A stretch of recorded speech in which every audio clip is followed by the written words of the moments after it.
Oh, what's happening? Oh, you my got turn. taken by the aliens! Y'all, Cam's getting probed tonight. Don't tell them that. It's a secret. Oh, I'm sorry. Cam likes getting probed apparently tonight.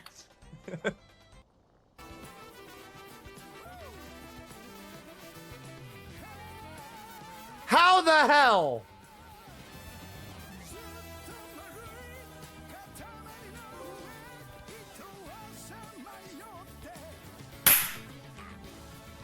My God. Hi, Ayuna. Happy you're here. My God. Where'd he go? Oh God. Yeah. Lutus Fluff 55. So happy you're here. Ha, ha, ha, ha.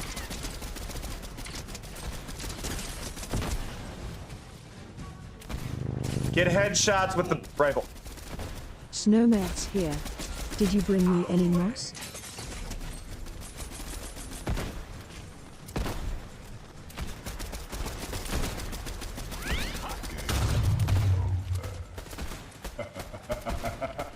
No. Whimsical Rosebuds. No. It's a pleasure to see you. I'm not dead yet.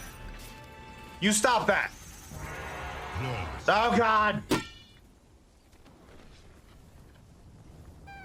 Did he die? Oh, hello. I can't Pixel see Rose. anything. Fancy seeing What you even? Okay, I know we can do a shout out for Ellie. I have to pick and choose who I do the shout outs for because of the content, because I try to keep the content safe for all ages, and I know we won't get that from Ellie, so there we go. I was too busy looking at your nipples. What did I just say, Ellie? Imaro 100 is here. I said safe for Good to see everybody, you. and I get that clip. Ellie. Learned that white strawberries exist. Now Daisy, female. Oh, Daisy's hello, name in Japan is Earthquakening. Horumon, apparently. Fancy seeing you here. A second cousin who is a cow through and through. Their running speed is the same as whether on 2 or 4 legs.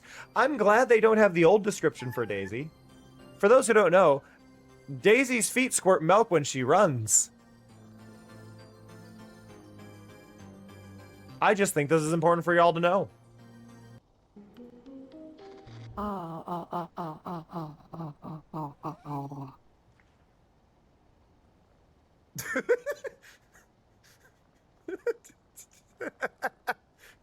Mari, did you start choking during that?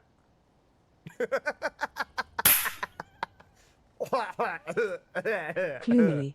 Ready to play some cards?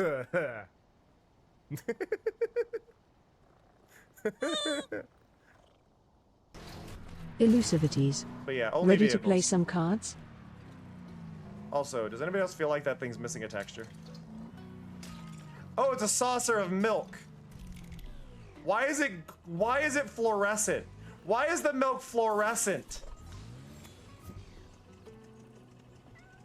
It is cast. This is radioactive. This milk is so white it belongs in a mason jar. I'm going to aim for the 4th square. Right here. I'm aiming right in the 4th square. Everyone else. Choose a Gonna aim for that 4th square right there. Hey, Snow.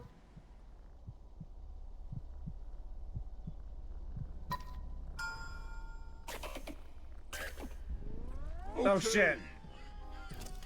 Let the games begin. Pick a spot to drop from. Let's go. Ever heard of chaos theory? Well, this is Oh! Woo! Oh, I am filled with rage about the whole nobody dying thing. Yeah! Here, I'll do it while one-handed.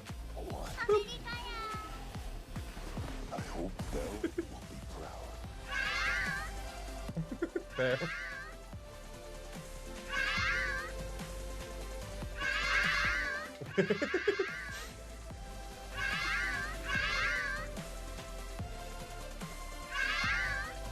so that's the joke. And it is a big milestone as well. Oh god, we've begun with this. I guess we're playing a classic game now. This actually isn't too hard on this game. Ow, never mind.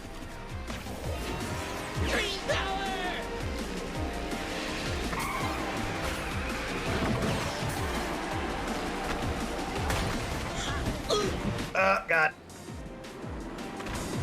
Okay, you've actually successfully got me with that. That mirror went on longer than I thought. What?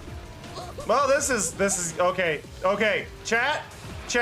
I didn't mean play every single card. Hello, everyone. I'm making hot cocoa. I'm making hot cocoa right now. Hello to Yuna, hello to Pluto, hello to Snow, hello to Wim, hello to Rose, hello to Amoru, hello to Earthquakening, hello to Klumali, hello to Elusive, hello.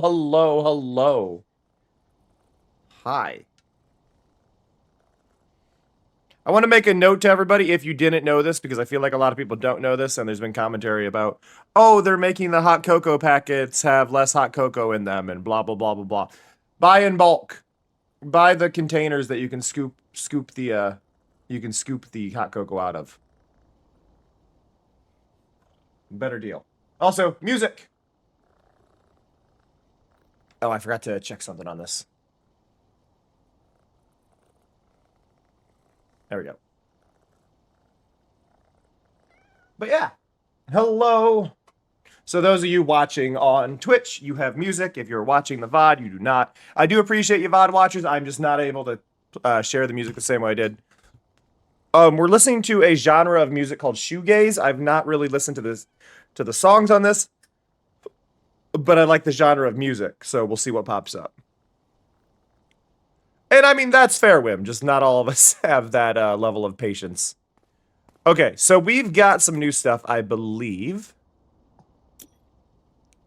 Oh no, have I seriously not finished? I've not finished. I gotta finish the roof of the solar system. I just remembered. I was gonna say we got a new one. No, we still have to finish the solar system, which is a beautiful, beautiful one, honestly. And the fact that we are in a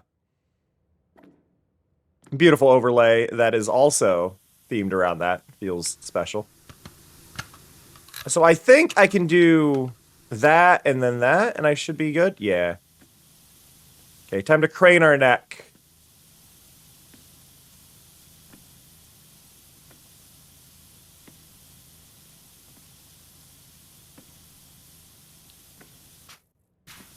Ah.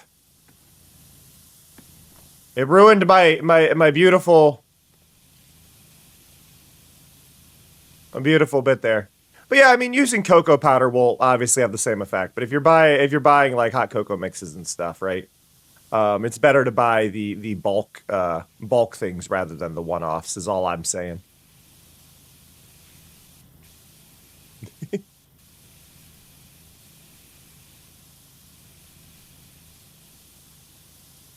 Yeah, that will happen.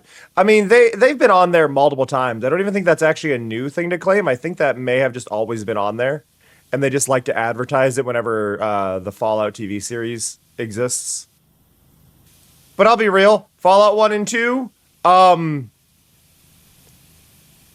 not the best games. I'm not faulting them, but they are very much products of their time, and not in a genre that I am a big fan of playing. Hey, VJ.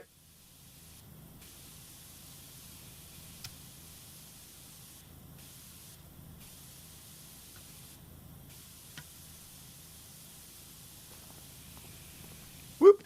Down we go.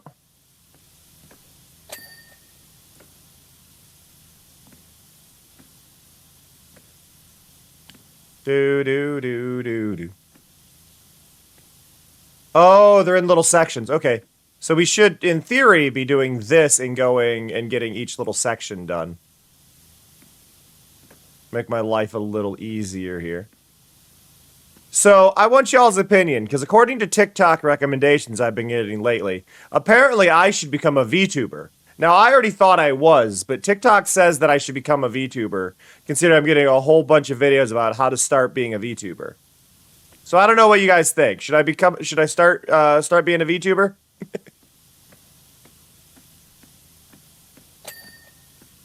Oh, I need to do this. Let's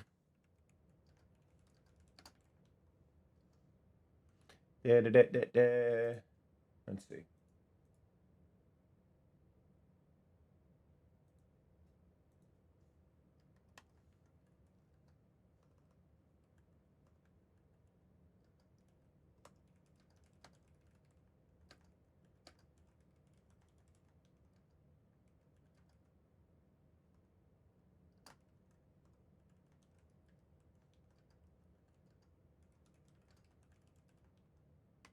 There we go. I want that pinned again. I want that pinned, not for the self-promo aspect of it, but for the fact that I'm still grumpy that that is not getting the proper attention that it deserves on Blue Sky, and that the creator of it basically only shared all of that to Twitter like 4 days ago, and then no one on Blue Sky got to know about it. So if you haven't voted for the small indie VTuber awards, there, do vote for the indie. Do vote for me, and vote for Dubal, and vote for Folksy, and vote for Roxy, and vote for Storm. Along those same lines, yeah, a lot of the categories, they're all required. You have to vote in every category, and if you don't know anybody, wing it for the best name, because this whole thing is screwed up that you got to vote for every category, and I think they have entirely made a very, very bad design decision there.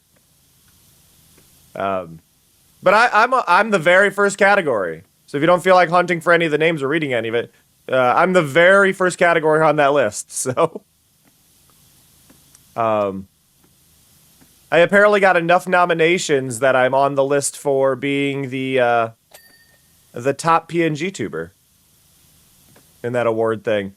Which, if I beat out that vote, beating out people on Twitter would be fantastic.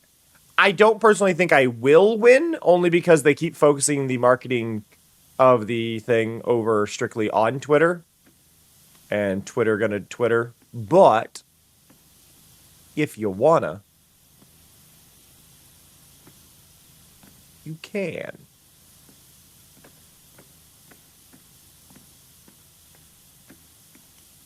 Wow, wow, wow.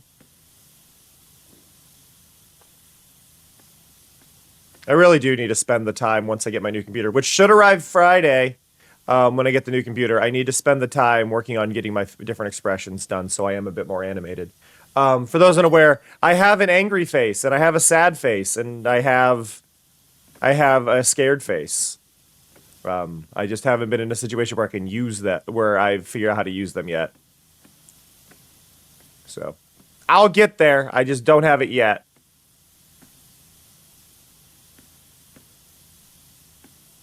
And then I'll look extra cool.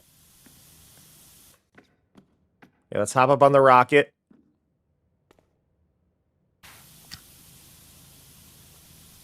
There we go. Get there. Fall off the rocket. The rest of Thea formed into the moon. Okay. Isn't that amazing? Our moon's made from the biggest chunks of a planet that had beef with little baby Earth billions of years ago.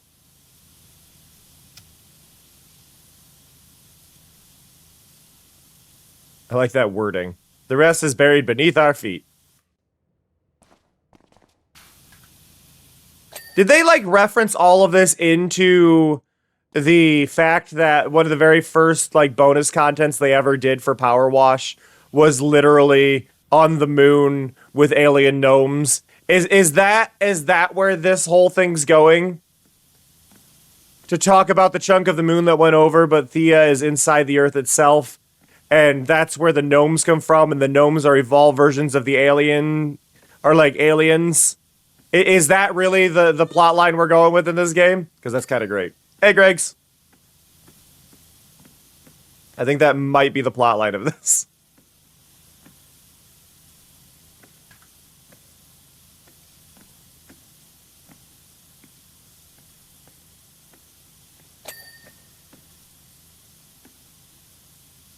All because they did a DLC in the first game in which you cleaned the... Actually, no, I think it was Mars. It wasn't the moon.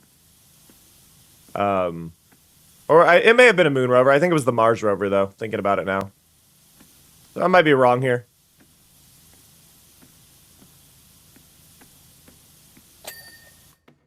Might be wrong. Okay. So we got another layer done. We got to get up there, though. Okay, where's the ladder? Okay. This ladder placement is actually, like, the fact that it's only the ladder in this one kind of bugs me, because I need, like, yeah, I can do a lot of it from this walkway, but there's not actually an easy way onto the walkway. That is the point of this stream, OBC.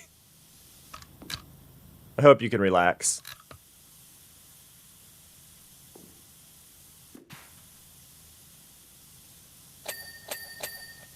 Ding, ding, ding.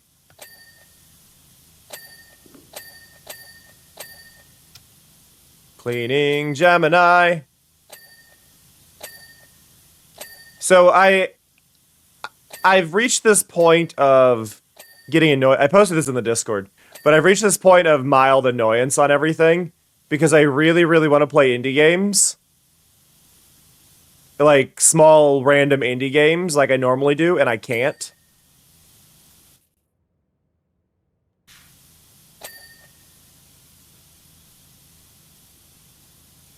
And it's kind of killing me. Are those all the same? Okay, they are the same. Oh, I'm sorry, obviously.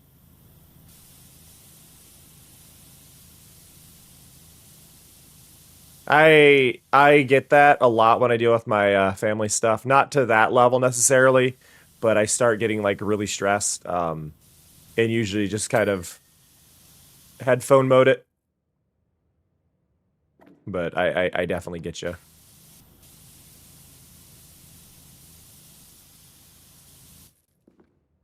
Okay, there.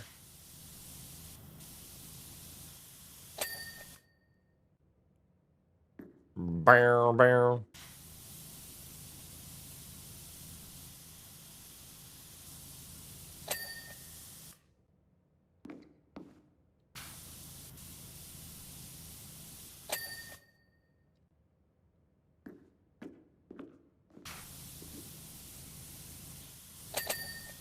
I haven't got to drink any of my hot cocoa yet.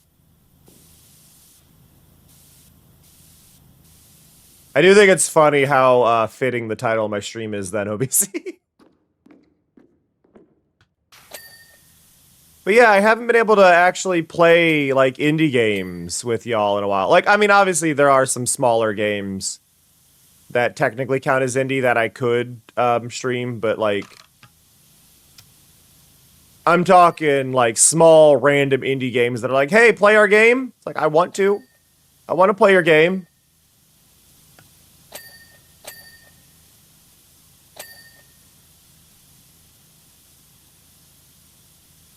I really do feel bad. I've had to decline so many game keys lately. And it's like, I can't. But the new PC, has changed cities in Texas, is set for delivery. I mean, is shipped. FedEx has it, so now we are just waiting for FedEx to actually give it to me, which I should have by Friday. I'm a little sad because I'm going to be spending a chunk of Saturday at my grandma's for Christmas.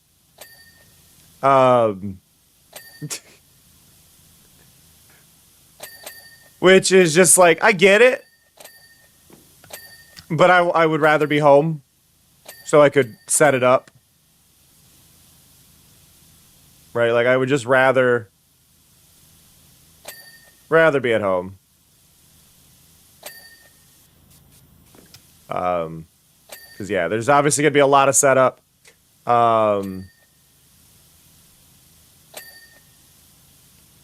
If I get things set up to the proper point, on Saturday, I may do a weird art stream, and I'm going to mark it as an art stream. But I may do a weird art stream of y'all seeing me setting up OBS on the other computer while I use the one computer. While I use this computer. If I can get the two computers running side by side, you'll just have a stream of me copying things over and all that. Hey, Bunny.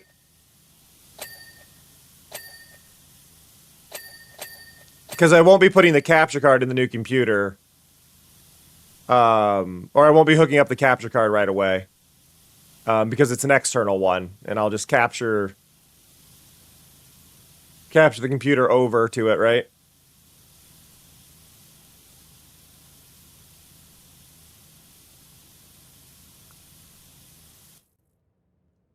Yep. Welcome back, Wim.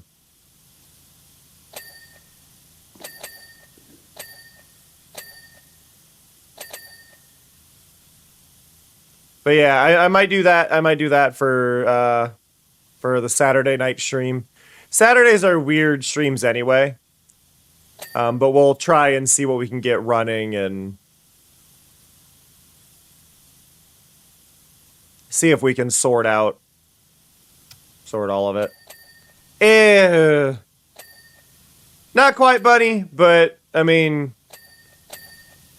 with everything going on for me, it could be far worse, so I'll take it. Hey, Timber. It could be far, far worse, so we'll take it.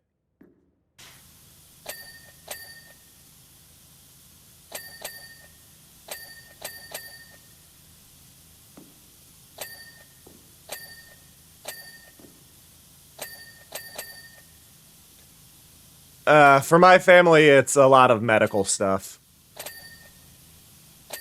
going on, so.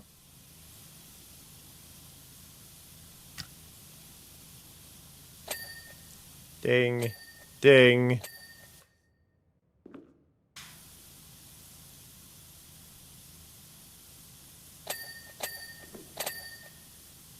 There we go.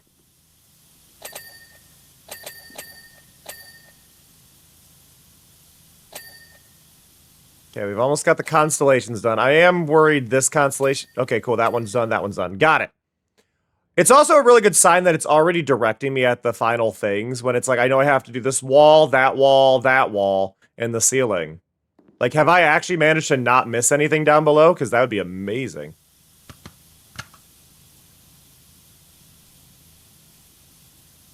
Nice, Bunny.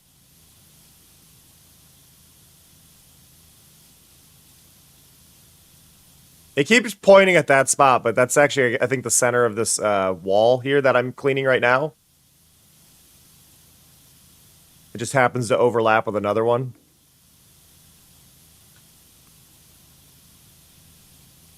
I don't touch PalWorld because the studio is a strong supporter of Gen AI, even if it's not in that game, so they're kind of a no-touchy for me. But I'm glad you're having fun.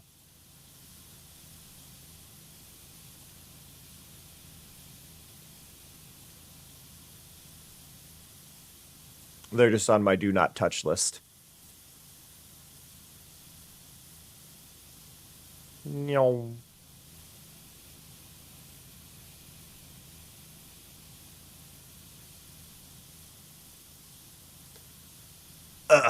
To my knowledge, that game doesn't have any in it, but their previous title, they have one that's entirely dedicated to it, so they're a no-go company for me. That's all.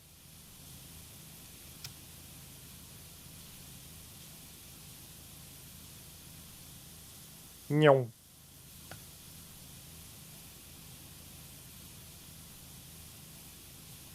Okay.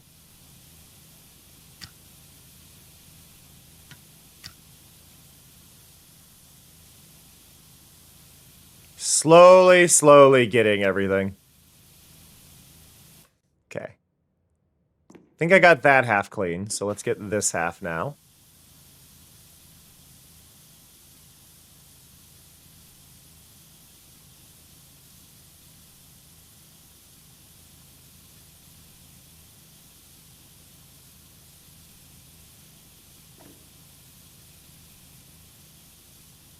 There's just so much to clean. I apparently missed part of the constellation. I'm a little shocked. Thought I made sure I got all of them. Apparently I missed that one. I also want to point out, I'm still very scared with this area. It's Apparently this is all chocolate. Wim, I don't know if you know this, but Balatro is available on mobile devices too. I don't know what it costs on mobile, but it is available on mobile devices. So you could get it on your phone, so then you wouldn't need to borrow a PC for it.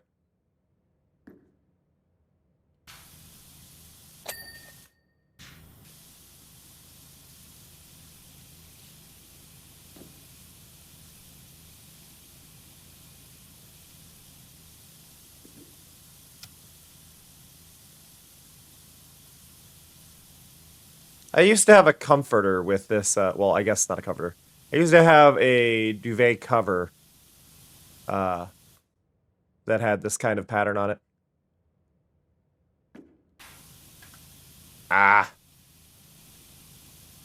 I'm sorry to hear that, Wim.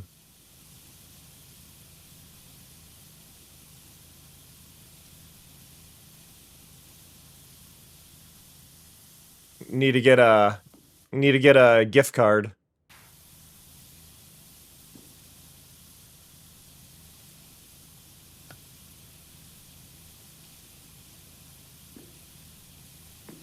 You could grab a gift card, though I would be, depending on the price, if it is $9.99, you may need to worry about taxes and might need to get like a $11 gift card or a $15 gift card, but I would say if it's a game that you enjoy, I would say get it. Just that alone. Right? I mean, there's a reason it got all the love it did last year, right? Like it wasn't getting the love out of nowhere. It very much did deserve the attention it got. It's redefined. It has actually been a substantial redefinition of indie games for an entire year now, and features that they have in roguelites. So, like, I mean, the Dogpile game I played the other day. We're reaching framey levels in PowerWash. It is actually getting framey. And it's bugging me.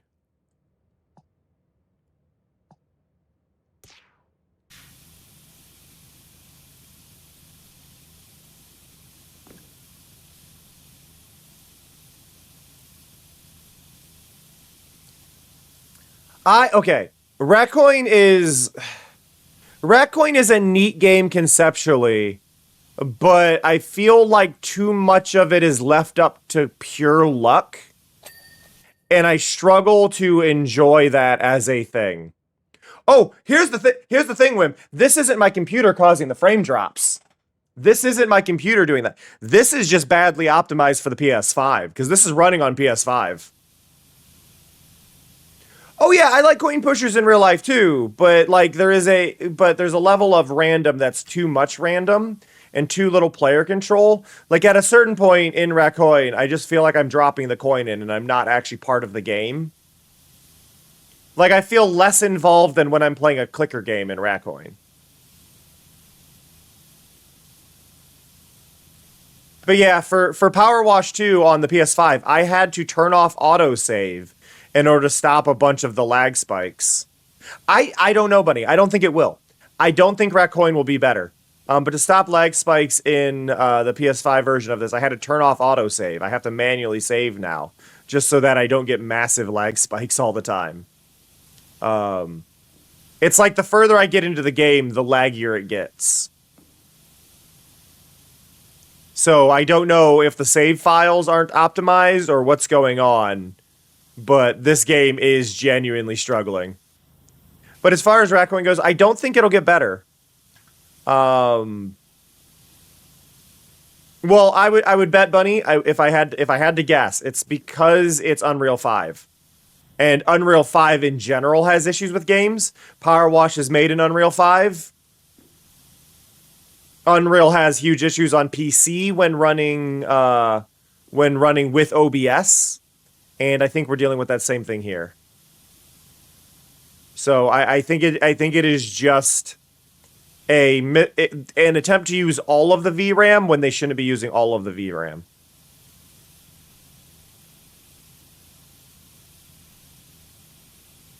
I would say the thing to probably check, Bunny, is that game using Unreal Engine? If it's Unreal Engine, that's my bet. If it's not using Unreal Engine, then I don't know. But I think the issue is legitimately Unreal Engine. Like, as a whole. Because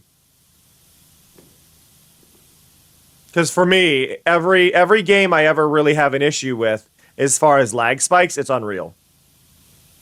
Every time. And it's just like... Now, input delay is likely more of a programming issue. But, like, frame drops and things like that, you're looking at something using up memory it shouldn't be for console, and I'm pretty sure just Unreal their Unreal 4 games are great. Wanderstop is done in Unreal 4. Unreal 4 handles it fantastically. But as soon as you hit Unreal 5, you hit these like massive frame drops, lag spikes, things not loading correctly. It gets rough.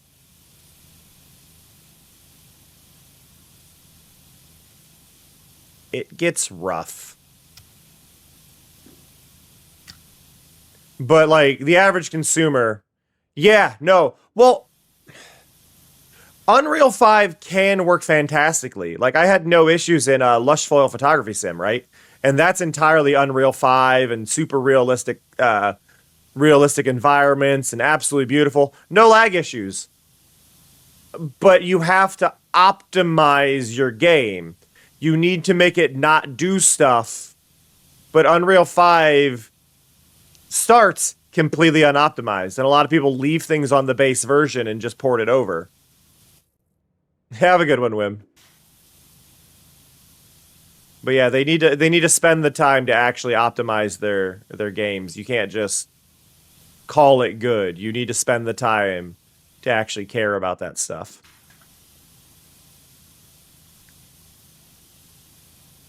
And I don't think a lot of devs necessarily care. It's like, well, I didn't have the issue. And it's like, well, are you going to optimize it? Nah. Now, why are you... Okay, I was going to say, I missed part of that. I don't know what down there Oh, there it is.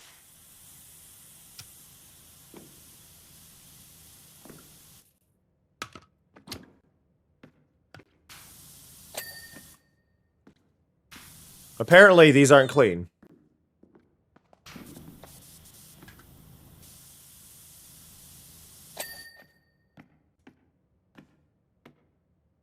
Outer pillar, outer wall, base. So, down here?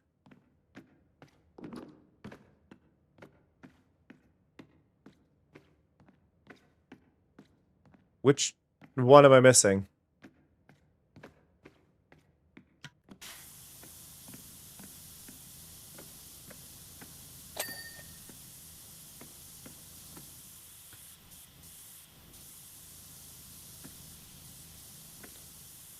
I mean, that... Okay. Okay. For what it is, Bunny. For what it is. That's a Bethesda game. That's a Bethesda game. Those don't play nice for anyone. Even with optimization mods that try to fix it. That is a Bethesda game. Bethesda is a good luck. And their games are just going to get worse. They're going hard into using generative AI, probably for code, knowing them. So there's just going to be more bugs.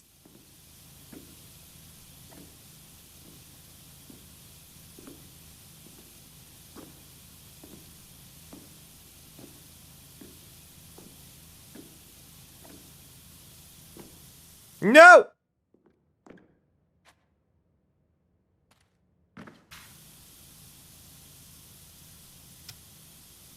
I was happy to see today that one of my idols in streaming I say idols. One of the people who got me into streaming did a statement today on Blue Sky talking about how these companies are ruining any goodwill they have by using Gen AI, and I'm like, ah, cool. I'm glad that he's on the anti-Gen AI side, but I hadn't like checked up on his stuff in a while.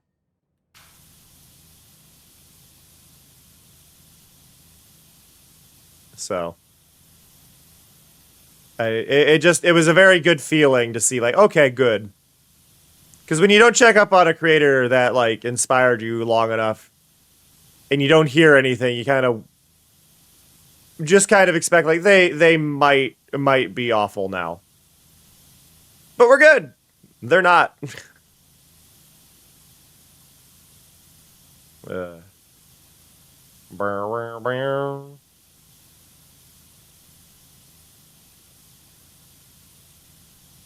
I mean, arguably, the thing is, it is, at least to the extreme level that it's being pushed, it is already popping. They're losing a lot of money. Microsoft is already backtracking on how much they're doing because of so many people jumping to Linux. Like, they're learning very quickly, and how many people are forced disabling it. The main concerns I have are situations like Disney deciding to team up with OpenAI, things like that. That's where a lot of the problems come in. Where they're like, oh, you've stolen from us, but what if we pay you to steal more from us?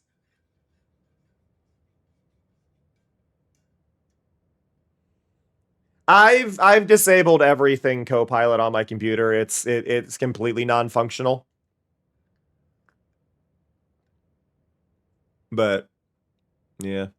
I like that you can tell where the save loaded.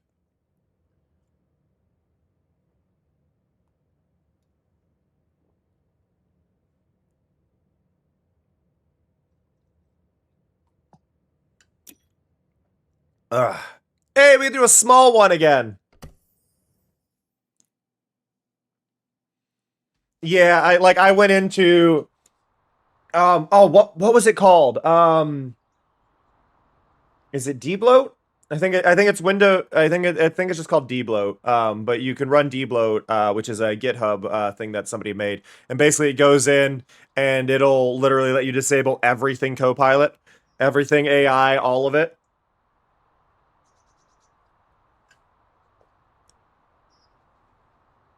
And you just have to run it, and it gets rid of so much crap that Windows has on it. And it's like, ah, yes. And as much as it's like, oh, go to Linux, it's like, I need this for streaming. I need everything I have working properly for streaming. I don't want to risk the mass number of things that couldn't work. Like, I think there's a lot of, like, little bits there that need to stay working. There's a lot of, like, plugins for my stream and stuff that don't work on Linux but work on Windows. Stuff like that. Like, I need to. But otherwise, I would, if it weren't for that, I would actively consider doing Linux stuff, but and like learning Linux and being like, all right, cool, but not a choice at this point in time. If I ran a dual PC setup, you would probably see me doing that, but I'm not doing that. This PC is on its way out. What I am going to do, once I'm done with my old computer, I am going to do a completely clean reformat of it and see what's actually running well and what I can keep running. And then we'll go from there and see. Because if I can get it running stable, I could consider doing a dual PC setup sometimes. If the games are like much heavier on processing. And just make it a very rare occurrence of it. Or like if I'm doing VR, maybe. Yeah, I don't want to deal with the wattage that it would be running, though, to be using it as a file server. The extra power it would take is more than I would want to be regularly running. That is the only reason I would not be using it as a file server.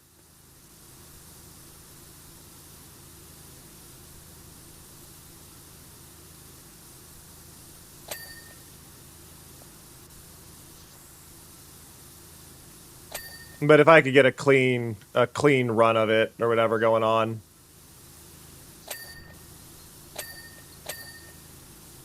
I don't know.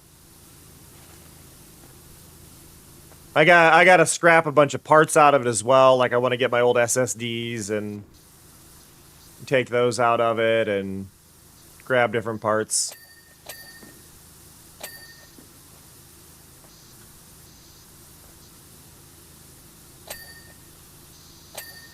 The main annoyance I'm going to have to deal with that I hate, when I transfer Corel Painter over, right? When I transfer Corel over to my new PC, it's going to need me to activate it, and I have to deactivate the old one. And the only way to deactivate an old one is to talk to their support. You can't just deactivate the code through any automated process. You have to talk to their support. It's like, I just want to move it to my new PC. I can use my paint program again. That's all I want. And their support is not quick. Last time I had to do that, the support took like 6 days. It wasn't fun.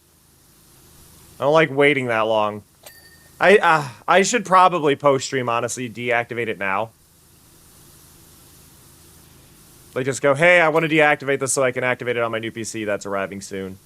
Because I'm not using it on my PC as is, because my PC will explode.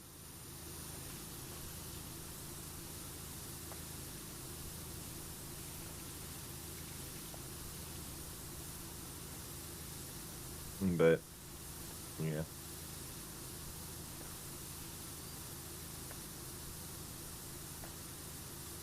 Yeah, it's like usually what I don't like is like it should be like Clip Studio Paint, right? With Clip Studio Paint, when you go to activate it, it'll ask if you want to deactivate your old one just through that.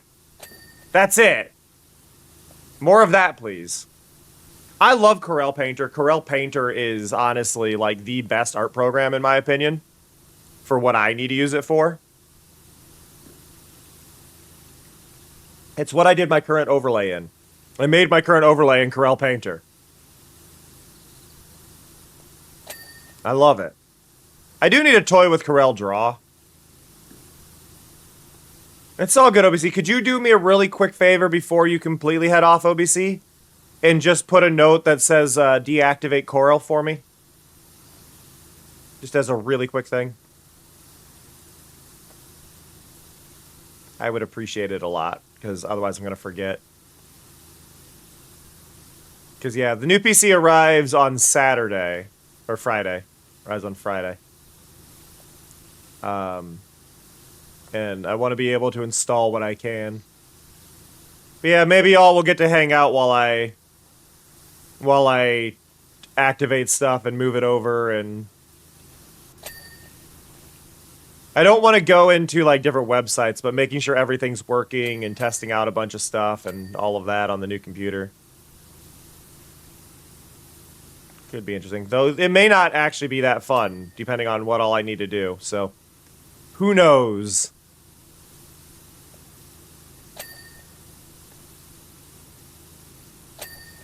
But... There's also a chance I just cancel the Saturday night stream, because I'm going to be having it, right? If I get the computer on Friday, there will be a Friday night stream. I will not be streaming Saturday morning because I have to deal with family. I might be too exhausted anyway to stream because dealing with family completely drains my social battery. So I might just stick to the computer then. But that's a whole thing in itself, right? So we'll see how that goes.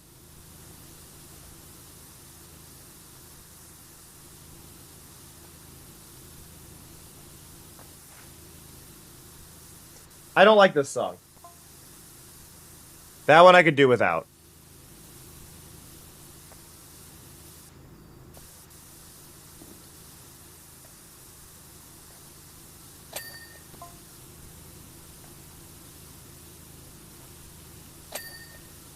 Little too much distortion was on that last one.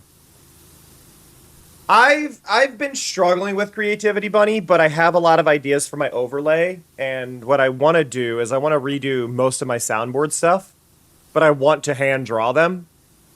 I want to draw them in a sketchy, painty style rather than just using what I have been, and I think that'll be really fun as a project, just taking one and going, all right, we're redoing this one today, and we're going to hand draw everything, and we're going to make it, even though it's referential, be my own thing, right? Yeah, no worries, McGee. It's now on my dislike list, so it might still play on the thing, but now I've at least marked it so I know. I don't mind droning in music, but that was too much. Oh, I'm sorry, Bunny. Hopefully it comes back to you at some point, you know? But I get you. I had a major mental creative burnout for a few years a while back. Just like too many things wear on you, and what I found ended up helping me was finding a different way to be creative rather than doing the creative things I used to do. Like, the thing that actually had helped me be creative when I was feeling burned out from it was Little Big Planet. Little Big Planet actually became my way to create things and be artistic in a different way, right? Super Dungeon Maker also gave me an outlet. That was a different way to be creative. Yep, and Minecraft is definitely a way to do that as well. Which I'll be getting to play Minecraft again soon. Gasp!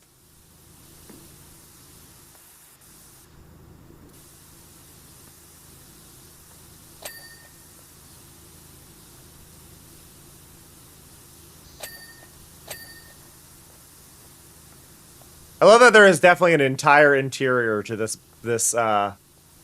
level, and I have not bothered. It's like, no, we're cleaning the outside.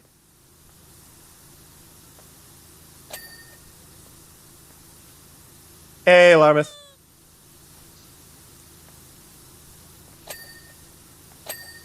Ding, ding.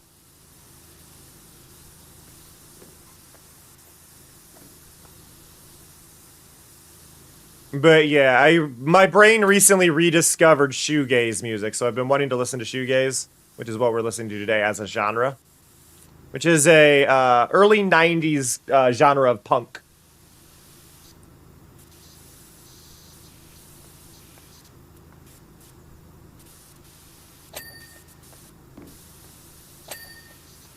Oh, that's awesome, Bunny. I wish we had one around here.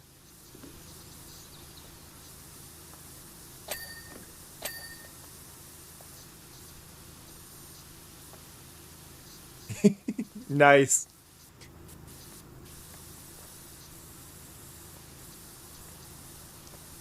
Shoegaze is it's a good vibe. It's very similar, I would say, to surfer rock as far as like kind of the vibe you get.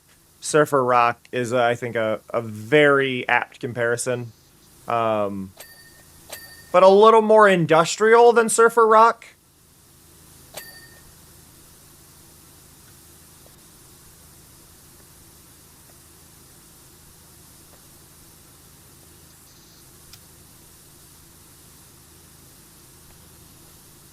Like, it's not exactly the same, but it's got that vibe. Yeah. Like, at the end of the day, it's alternative rock, right? Like, we could summarize it simply with alternative rock. Obviously, that's an oversimplification, but alternative rock as a genre is very, very vague.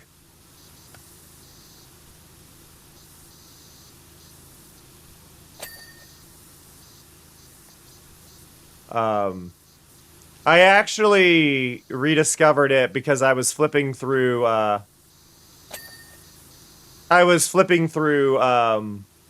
some anime I want to rewatch, and I came across FLCL, and FLCL, one of their seasons is called Shoegaze.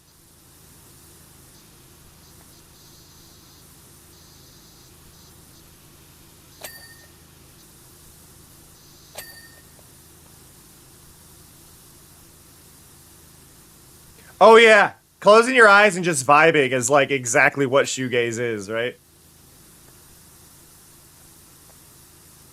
Music you just zone out to and kind of end the day with. And that's also part of why I decided to just do a very, very ultra chill stream today. Is like I just want to sit here with y'all and vibe out for the end of the day. And I didn't realize I could close those doors. But it felt like a good wind down bit of music to have, and it's very rare, unless I'm doing a pure art stream where I don't feel like talking, that will have anything that's high energy in the music. Or at least that high energy.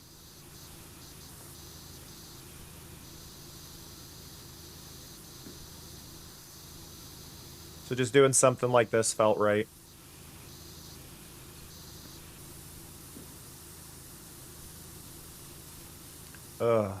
Because it's gonna be a week. Let's see. Tomorrow is Wednesday, which means Cleo morning craft stream. Then I have to figure out what I'm doing after that. So I go live around 11. And then I don't know what I'm playing for that at all. I've been struggling to pick what I'm playing each day lately, just because of not having a really working PC. So I'm not sure what I'm gonna play. So that'll be a whole thing. Have a good one, Pluto. Happy birthday. Enjoy your dinner.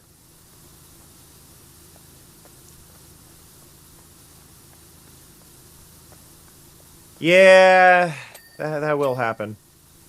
I look forward to being able to do art streams again. And then if the art streams do well, I'll do craft streams. Mainly because I do want to get back into doing work with clay. There was something I had joked about a little bit in the Discord about that. I'd like to do a craft stream again,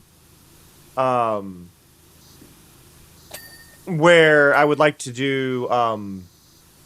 There's some really questionable quality crane game kits that are appearing on Amazon that I kind of want to get, even though they may not be the best quality, and then I just want to kind of rip it apart and custom paint it.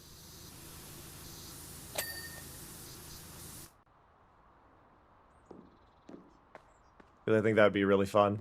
Okay, so that side looks done.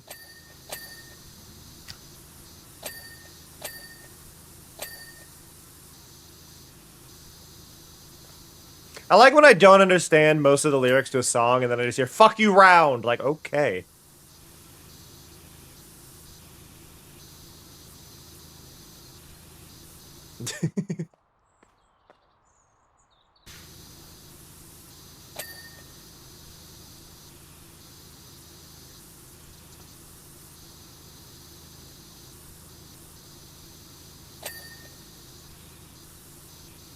Okay. So that's everything I can reach to my knowledge. To my knowledge. Did not finish the wing mirror. Or that front window.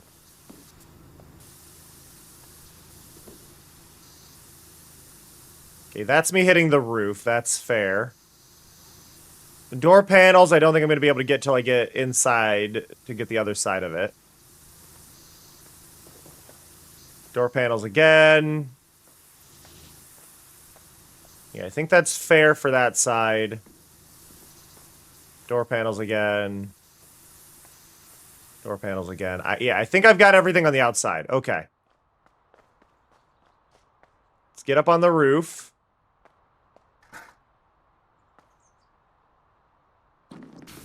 Yeah, that's one of those things. I like listening to music in other languages, even if I only understand, say, part of it. Because it doesn't distract me from what I'm doing. I don't try to sing along. It keeps me in a spot where It's there, I get to enjoy it, but it's not going to pull me out of what I'm doing. Generally speaking. As soon as you started watching, I could see from your getup that something wasn't right. Excuse me?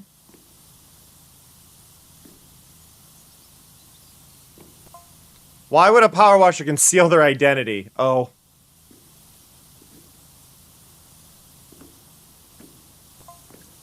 What was it they didn't want me to know? Oh, it's Penelope Proof. The detective.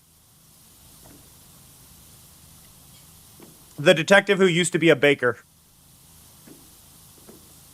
I pay attention to some of the text in the game.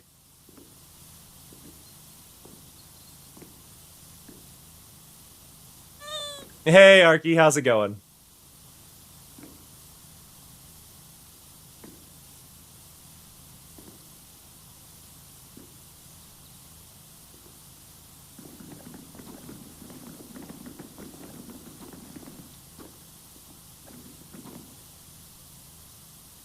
Yeah, instrumental is really good. I used to listen pretty heavily to the Heavensward soundtrack from FF14. The orchestral stuff on that was always a good kind of one. Even some of it was intense. It was pretty lyric free. Game soundtracks in general are pretty good for it because you very rarely have lyrics in those. Kinda, yeah, you're not wrong, buddy.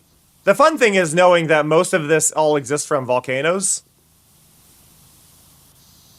which has other questions, but most of the crud that you deal with in PowerWash is ash from a volcano.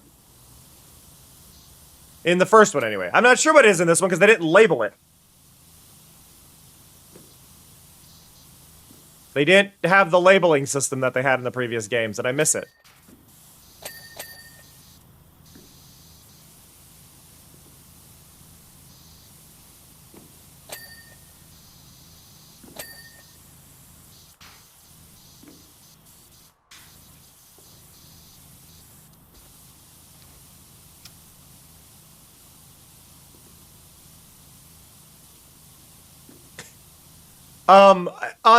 I know it's not what you're specifically talking about, Earthquake, but there is a game that's Spray Paint Simulator that is essentially that, right?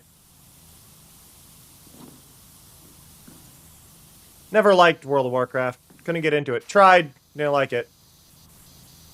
I remember when I tried to download it, my ISP totally broke the law by what they were doing. Because World of Warcraft is downloaded via torrents.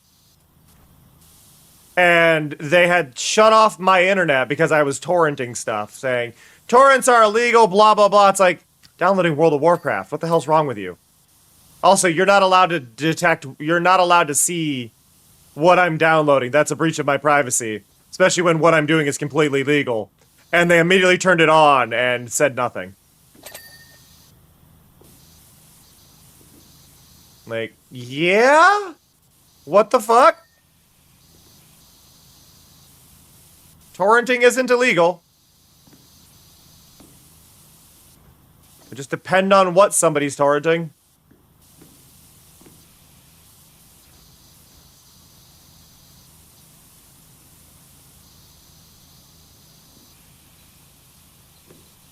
But yeah, no, that was fun dealing with them. Because, like, you want me to put the person who runs the account on there. How about I put it on speakerphone and I talk to you while they listen?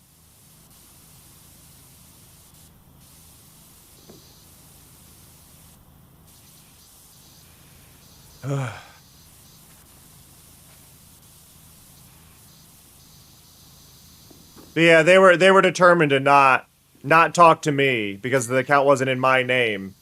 But it's like, yeah, they have no idea what you're going to talk to them about. They are tech illiterate. So...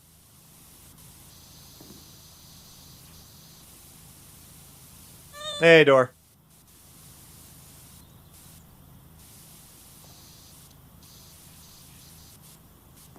It's very much to the point, I am the only tech literate person in my family.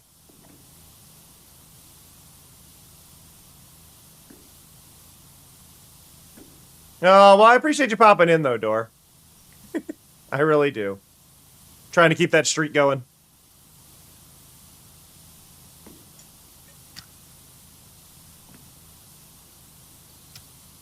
My grandma is shockingly... My grandma is 86 and actually does a decent job with most of it. Here's the thing. My grandma is the second most tech literate person in my family.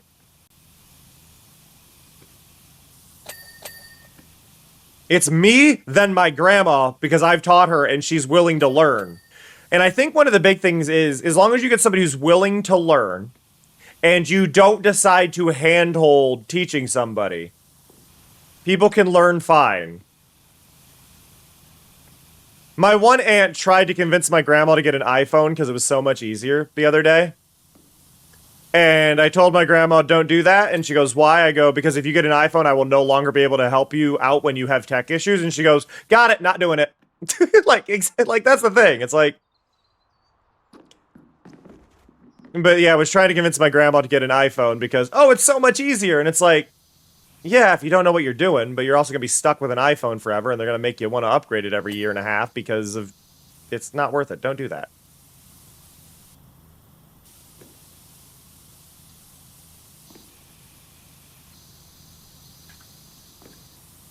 It was just like, Grandma, stick to an Android.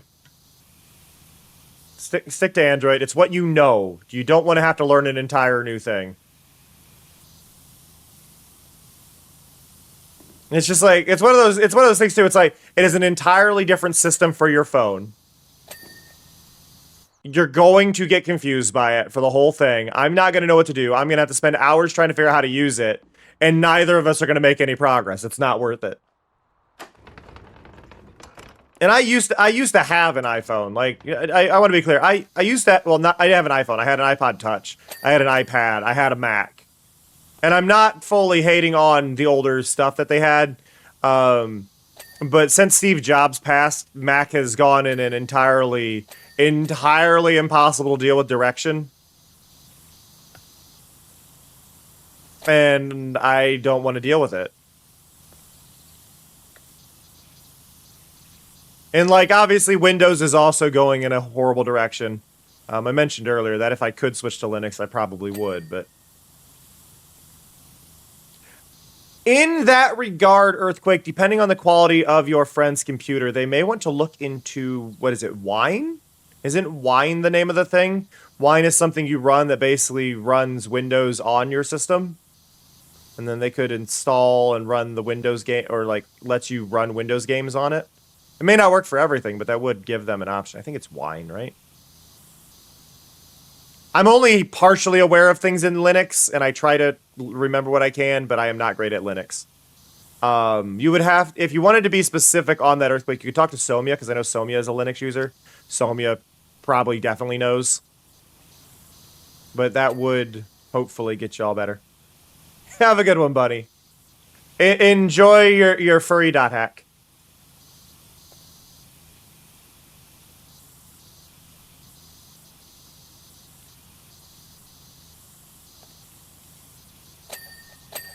Ding, ding.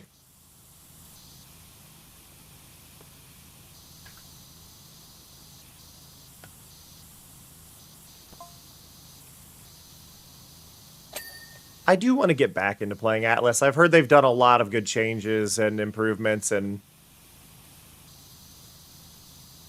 whatnot. I wonder if they have good controller support now, or if it just feels janky like it did before. I'm sure there's a mod that's made it better.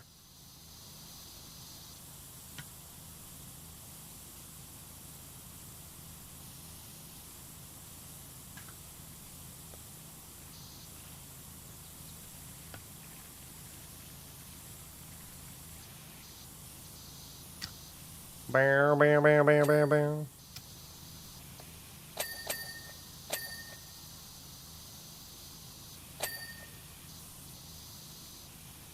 But yeah, I know there is a way. It was like somebody had said like 70% of Linux stuff can run, or 70% of Windows things can run on Linux through, I think it was Wine.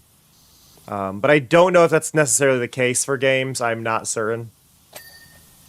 I think you would still have to buy a version of Windows, which is like, what, $15 if you don't go through Windows directly? Like 15, $20 to get Windows 10. But then you can run it on a Linux PC. Like I said, I don't know the specifics. I don't touch Linux. I might toy around with Linux when I reset my PC. Maybe I'll get something there, but...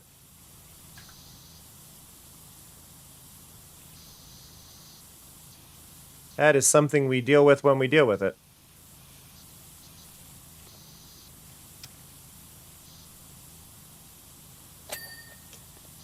What I'd like to do is get my second PC running smoothly. Here's what I'd like to do. I'd like to get, once I get the new PC working, I'd like to get my old PC set up and running in a very, very base, simplified version of everything. And in theory, we could be really weird. We could run like old Windows 98 games on it, like install like older Windows versions on it and boot those. And then we could play like Windows 98 streams. We could play Roller Coaster Tycoon 3 as it was intended. We could mess around with stuff like that. But that's only if I can get this PC that's dying to not be at death's door. So we'll see what happens there. But then I don't have to do any of it on the... I can basically run it as test stuff on the old PC and then just run a video out to the new one, right? And we can do more screwy stuff.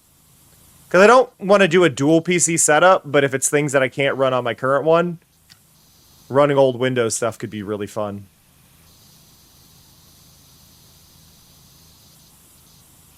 I just set up different mini boot drives for different versions of Windows.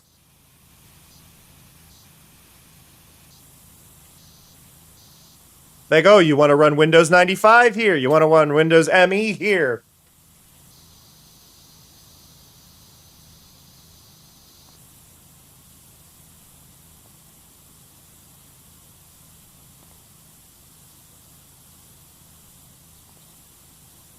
Run run Lego Island on original hardware. You can run Windows or Lego Island though in your web browser now.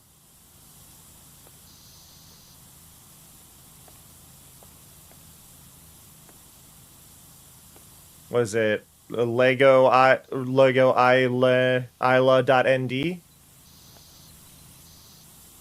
or something? But you can run it. You can play all of Lego Island in your web browser. But then we could even play Howie Mandel's Jumpstart games. About doing math adventure and word adventure. I played those so much growing up.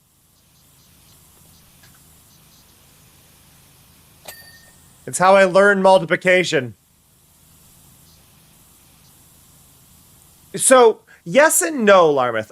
Howie Mandel did a bunch of voice acting early on. Outside of Bobby's World. He did specifically at least like 2 games, and it was Math Adventure and Word Adventure, but I can't remember the name of his character. I think it was Little Howie. I think its name was Lil Howie. Lil Howie was the name of his bear persona that taught kids how to do reading and math and things like that. But no, totally had a game. It was one of the click on everything things. Hey, Fox. I think it's Lil Howie's Math Adventure and Lil Howie's Word Adventure, I think were the names of it.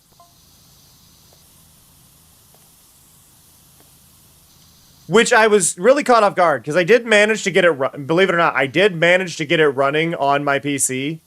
However, the issue that was arising from me running it on PC was that it wanted to be a very, very small square in the center of my screen, and I could not make it bigger. Like, no matter what I did, it was not getting bigger. And it's like, oh, this is going to be hell to try and run.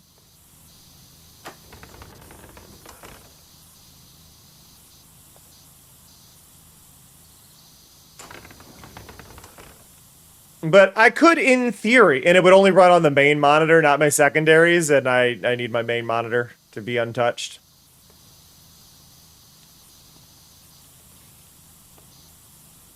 But no, it was totally something I was able to get running.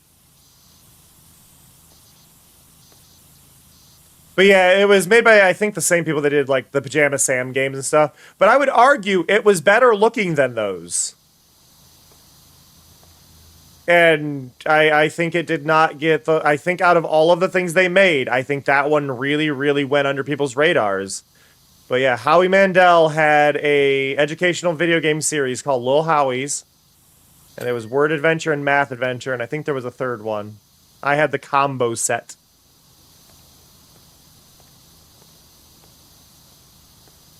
But it's probably the most, like, I think if I were to play that, I would go into a childlike state of nostalgia. That would overwhelm me.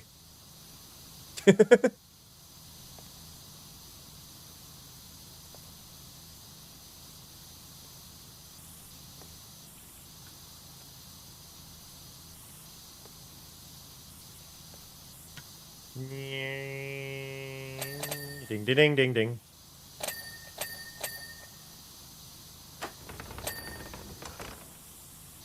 Get that. Get that. Okay.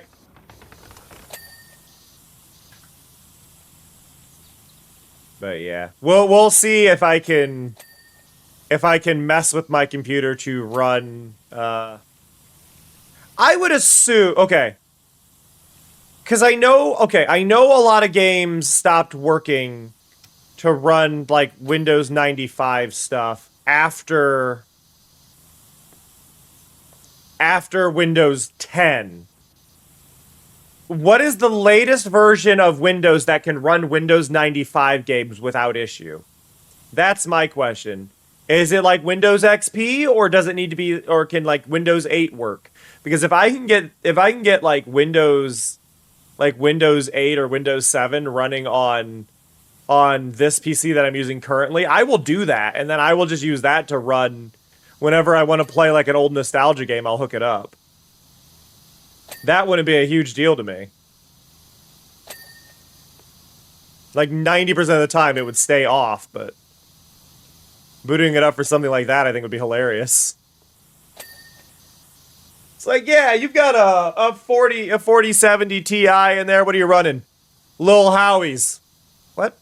You heard me? Running Little Howie's on a on a 4070.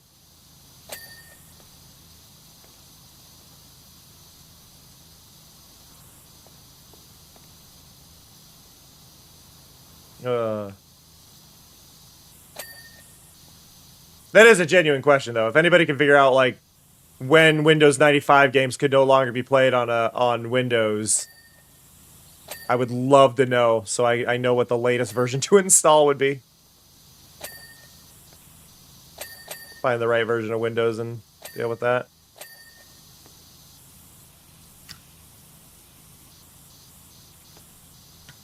Because I'm sure most of the old games are on Internet Archive.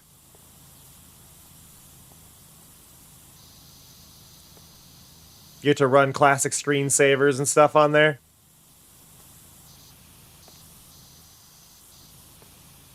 I do run screensavers on my computer. I currently have it running a beautiful Katamari screensaver of the king throwing paper airplanes.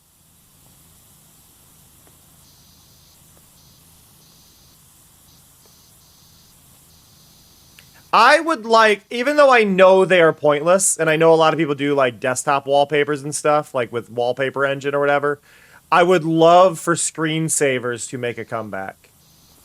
I know they're mostly pointless. I don't care. Things don't need to have a purpose to exist.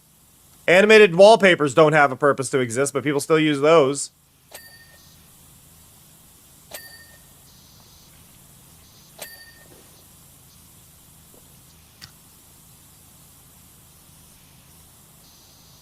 I personally like my PC when I haven't touched it for an hour to start. Well, when I haven't touched it for, I have to do more than an hour. I have to do 3 hours because of the average length of my streams just to make sure I touch something. But I like when my screen changes and does a little, like, animation of the king throwing paper airplanes, or I have the king's head floating around my screen.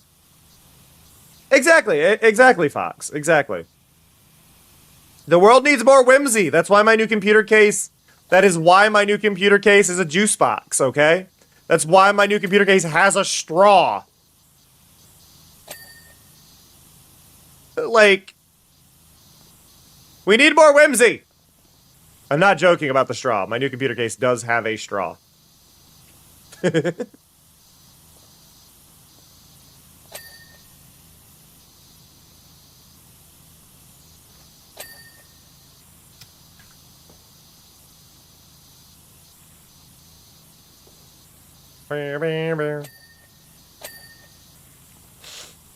Ugh.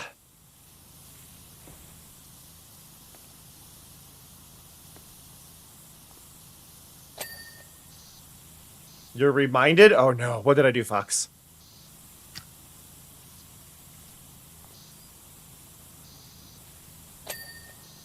There.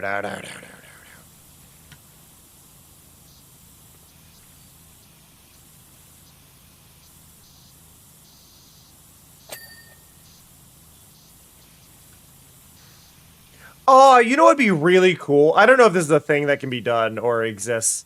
Imagine having a weighted button on your desk, right? And that weighted button is where you put your drink as a streamer. And then when you pick that up, it basically alerts chat that you're taking a drink. So it can do that to remind chat that they should also be drinking stuff.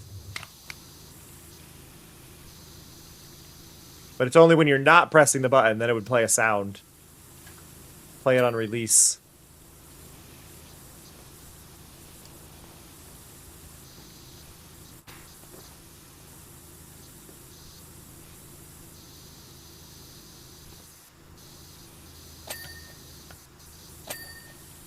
Ding, ding.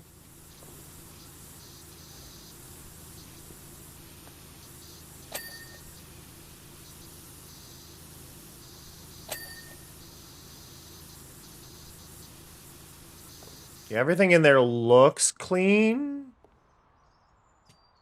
I'm paranoid by Fox saying they're reminded of something and having not said anything since. Anybody else? Anyone's going,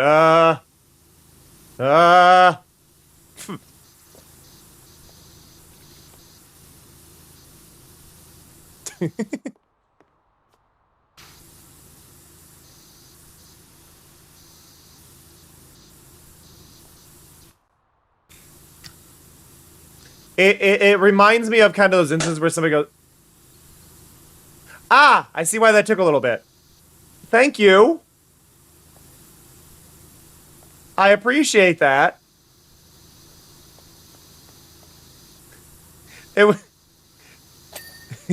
Thank you, Fox. It's that feeling, though, of like when somebody says, oh, I need to talk to you really quick, and then they start typing, and you just see the is typing a message, and it sits there, and sits there, and sits there. It's like, oh, God, please send something, so I know I'm not in trouble. Oh, God. I really appreciate that, Fox. Thank you so much. That does mean the world. For those who don't know, basically, the new PC has been funded by y'all. It is being paid off. I am basically marking things via Throne. I divided up every monthly payment that I need to make in there. So any and all support through that works. We are already up to March that is paid off. I have an account specifically for where those funds are being withdrawn from. Well, we're paid off up until the end of March, and then we have a payment due in March. I'm a little annoyed about how long it's taking them to do the computer because I'm going to get charged. I'm actually going to get charged the day I get the computer because I'm going to get charged December 28th, and it's supposed to arrive, well, it's supposed to arrive the 26th. So I'm going to get charged right before or right after I get the computer. It's like, God damn it. Like, I haven't even got to use it yet, and you're charging me my first payment.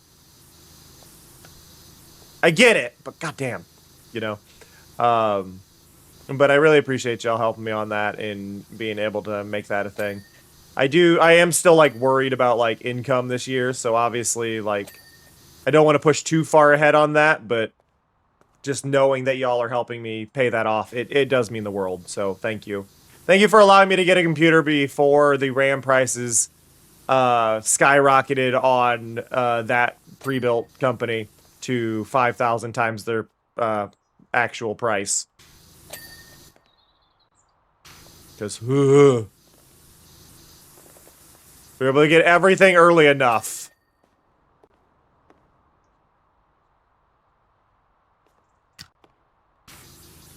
And I'm just going to transfer my SSDs from my old computer to the new one. To help that out. Hopefully, though, because this computer is a taxable thing, I won't have to pay any taxes. Because that was an expensive as hell thing to put on it. I wanted to pay any taxes for much this year. Hey, Big B. Or, like, most of it should be removed because it is a business expense.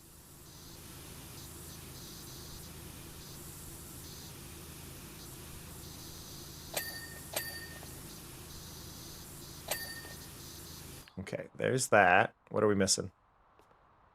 Armrest.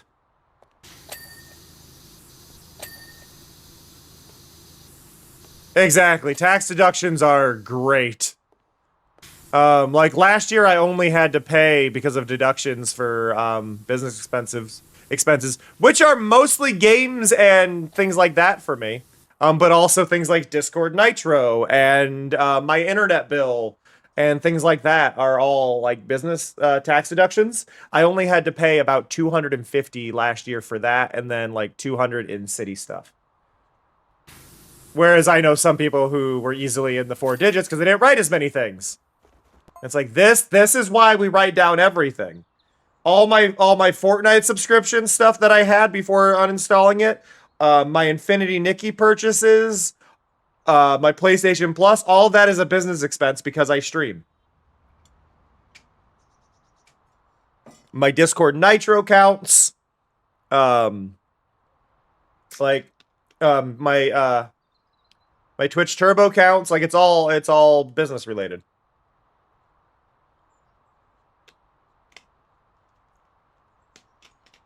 And anything that goes through Throne that I do as a payable thing, I have to buy myself, so I get to mark those down. So yeah. Salvage house. Okay. Oh, this is neat. I want more builds like this. I love this. More of this. Also, more people need to live in homes like this, just as a general statement.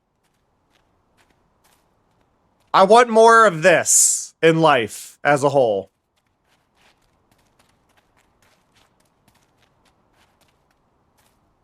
This makes me happy. Where's the gnome?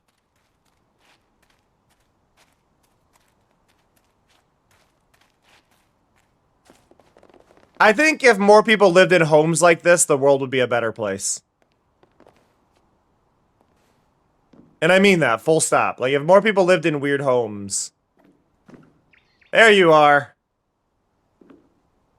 Weep. Weep.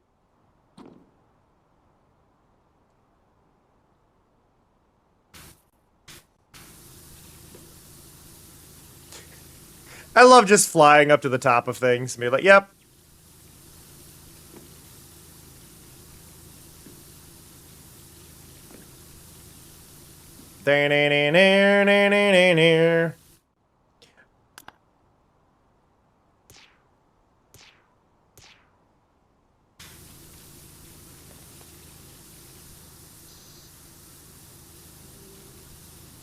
But yeah, 2 years ago, I wasn't great at I don't know that name! Something Knightsman. I don't know what Y means, but thank you. I appreciate that. That means a lot. I don't know who that is. The Nightman cometh. don't know who the Nightman is, but I appreciate you. Thank you so much. That really does mean the world. Like, I know I just said it for Fox, but that does mean the world. So thank you so much for that.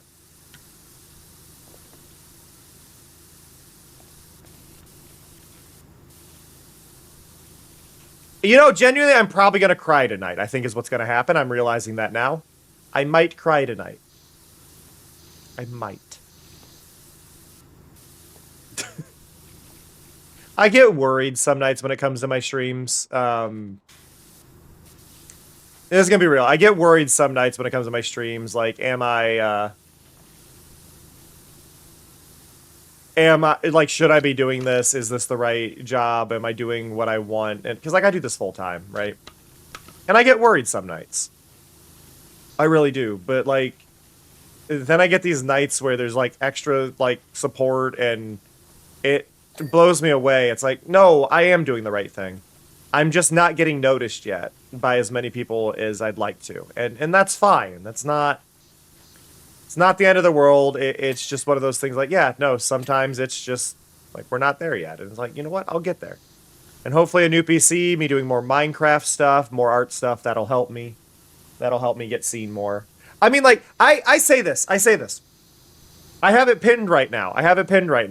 I say that I don't get noticed, but I think the thing is, people notice me, but the people who notice me may not have the time to hang out or the time to watch my streams. And you know what? That's fine.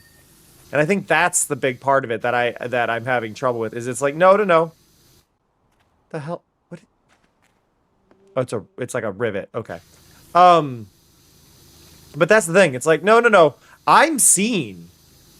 People know about me. People do actually want to watch me. They just don't have the time. And the reason I know that is because I got nominated for a VTuber award. Now, granted, it's an indie one. It's a silly one. I got nominated, though. I got nominated enough that I'm in the top 10 people nominated as Best PNG Tuber. That's not a small category of people. I'm in another one nominated in the top 5 as most involved in the community. Like, I'm not nobody. The fact that I'm nominated for these things, like, I'm going up against, like, listen, this is not a complaint. Like, I'm going to lose most involved in the community, but it's because of who I'm up against. I'm going to lose because I'm up against Liberty. Lib is an amazing friend. Lib is fantastic and wonderful. I'm not going to beat Lib, right? Like, I'm not going to beat Lib, and I don't have any disillusions about that. I might lose to somebody else. I don't know who some of the others were. I'm going to lose to Lib. Like, hands down. Lib is far more popular than I am, and I'm cool with that. But it's like the fact that I ended up in a top 5 list with Lib, like, holy crap, right? Like, that's surreal. And like, I'll be real. A lot of people, and this is the thing, like, yeah, I am known in some circles for my partner. Most of y'all who are here, other than if I hadn't said anything, you wouldn't know who my partner is. And I need to remember that. A lot of people who follow me on Blue Sky have no idea who my partner is. I'm not known for my partner, and that is on purpose. And and this is by no means saying I would be embarrassed of my partner or that my partner is embarrassed by me. But I want to grow in a way that acknowledges me as me. So, like, even when I get the shout-outs, they're not huge, like, oh, you should follow somebody because of my partner. It's like, no, go check out my partner. And things like that. And the people who stay aren't asking questions about my partner, right? They're there because of me. And I have a lot of, like, self-identity issues and things like that. And this is not by any means related to my relationship with Cleo at all. I've always had trouble. Like, I don't like me, but I also do like me, and it is a constant battle with myself. I have depression, I have anxiety, I have some level of schizophrenia, I have a lot of issues, right? And it adds up, and some days it's worse than others. But the one thing I can always do, even when I don't think I deserve the support and the community I have, I can very easily look to part of my brain that goes, no, I'm good. I think the big thing though, and this is part of it that I always have to go back to for myself though. I was a partner on Mixer. I was a partner on Mixer for 5 years. Well, I was a partner on Mixer for 3 years and a partner on Beam for 2, but that's because of a name change. But I was a partner there for 5 years. I'm not nobody. I know I have skill. I know I can do it. But the hard part with Twitch is the sheer volume of people on Twitch, the sheer competition of who's streaming at the same time. Not saying anybody is more or less deserving, but I know I'm good at what I do. I know I put in a lot of effort into what I do. I probably put more effort into my streams than 99.9% of Twitch. That isn't to insult anybody. I just know I put in a hell of a lot of work to my streams, right? And I think anybody in my Discord has seen me posting, who see me posting about all the updates and changes and tweaks, know that that's not me just like puffing my chest out, right? Like I do so much, and I'm constantly learning about new tools and new ways to incorporate them with my streams. I've somehow turned stream avatars itself into a chaos tool, right? And it's one of those things where I will stress and freak out over these things, and I'll get bothered, and depression will spike up, and I'll have like a bad stream day. Sometimes I know it's because of the game I played. Like this morning, my numbers weren't great this morning. Thank you! Appreciate you, Elusive. Thank you for buying a... 1, thank you for helping pay off the March one. I appreciate that. And 2, thank you for buying a cat toy for my cats.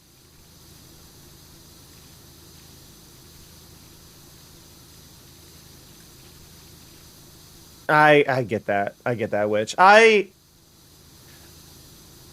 It's adjacent to this because I don't think it's necessarily rejection that I'm feeling, but I do have a similar feeling issue when it comes to I feel regularly like a bad friend. And it's not that I am by any means. I am a... Welcome back, Wim. It's not that I am by any means a bad friend. I tried to press triangle to jump because I've been playing games where jump is on triangle. It's not by any means that I'm a bad friend, but I don't... So, like, stream-wise, I don't do collabs. And I want to do collabs, but I don't want to do a collab where I would be putting people... where I could be talking over people, and I am in a solo streamer mindset where I should be talking the whole time. And with collabs, you shouldn't be talking the whole time, right? I have streams like this morning stream, right? Numbers were really bad. Not horribly bad, but they were arguably lower than they should be for my morning streams. But I also know it's because I played a JRPG. JRPGs do not get people to tune in. That's just it. JRPGs do not get views. If you want people to watch your stream, don't play JRPGs. That is just something I know and I signed up for when I chose to play it. That's also a big thing. That is also a big thing. JRPGs are Japanese RPGs. Typically, you're going to see your Final Fantasies. Final Fantasies are going to be the most popular reference. Even though it is not technically a Japanese RPG, it is a Japanese-styled RPG, Expedition 33 being one of those. Use Gen AI, though. Don't play it. But it's typically your turn-based RPGs is going to be what a JRPG is. And they just don't do well on streams. They never will. That's just the nature of JRPGs and the pacing that they're at. There's a lot of grind and downtime. Pokemon is technically a JRPG, but Pokemon has such a nostalgia fan base that it does better typically, but it is still a JRPG and will typically, unless you have a Pokemon-focused fandom, do worse as well. Which I do see whenever I play Pokemon. It's not as bad as playing Final Fantasy is number-wise, but it is worse because again, JRPG. JRPGs have slow pacing. That's just standard with them. But you can kind of see that. You can kind of see how Pokemon and Final Fantasy are the same, right? You're running around, you have a story progression, you are based on random encounters, things like that, all that stuff. Oh, that's awesome, Wim. I'm glad you found somebody.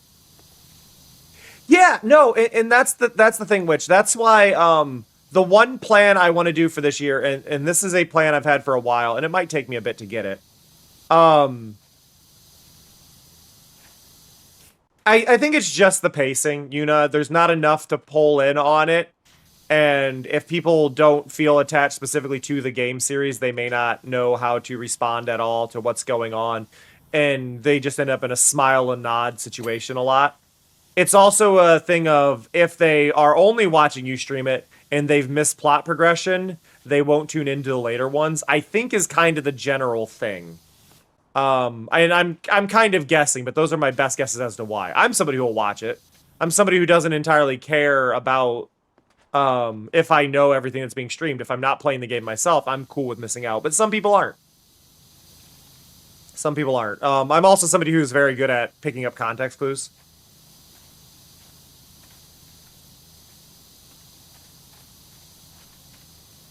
I've been there, Door. I've accidentally done a called out names from non-follows, specifically because I recognized the name when I did it, and because the problem with anonymous follows, right? Anonymous follows, we as streamers have no way to not know who followed us. We have no option there. All we can do is not make the follow say the name itself, but we will see it no matter what, right? So anonymous follows aren't actually anonymous. That's kind of the thing.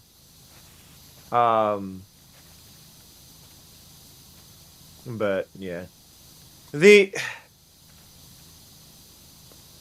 big thing though with collabs is you both have to be on the same page. You both have to be properly set up to be able to quickly mute each other, so that way only you can be heard, so you can talk to your chat, or at least reduce their volume heavily.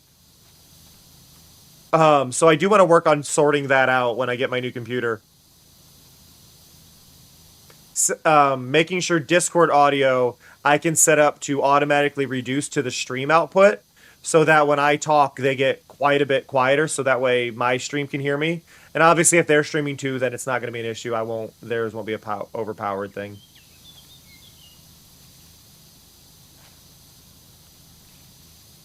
Yeah, no, I figured that's what you were saying, Door. I'm just explaining like how that can happen as a slip up. Like, because we can't turn it off, right? So you can accidentally read a name. And you have a fun name, Door. Your name being fun makes it really hard to not read the name out loud. I am not excusing what they did, just to be clear. But your name is very fun to read.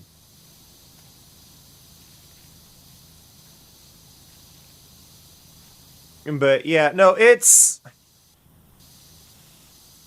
Oh yeah, sorry. Yeah, no, Frames isn't as fun, but I get what you're saying. I get what you're saying.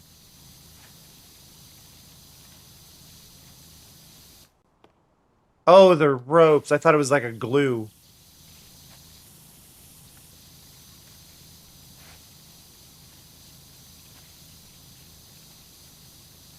But one thing that got me the other day, I was lurking in somebody's stream, like I opened up their stream and they welcomed me and I hadn't clicked anything.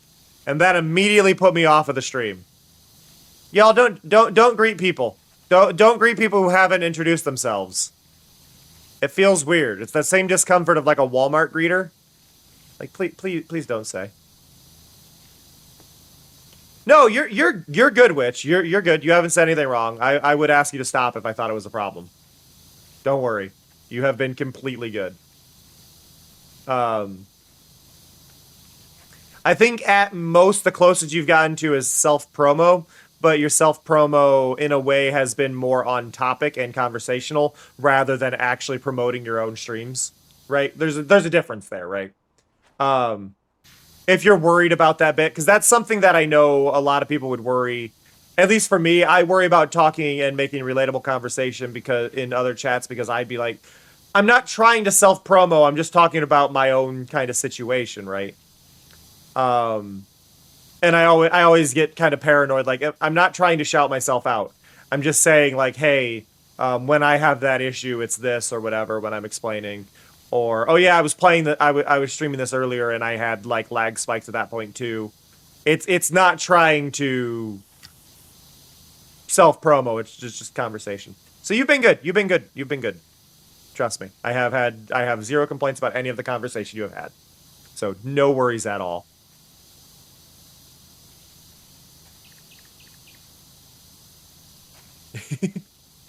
OBS is my special interest in like streaming and like stream tools and all that. Like I'm very, very particular. And I think my friends know that I'm very like, hey, this might help kind of situation.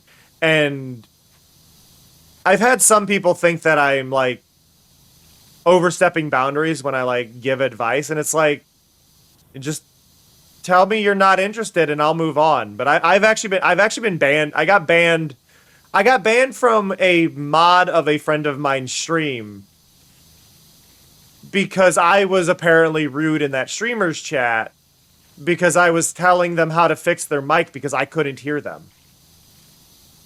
Right? Like, it happens.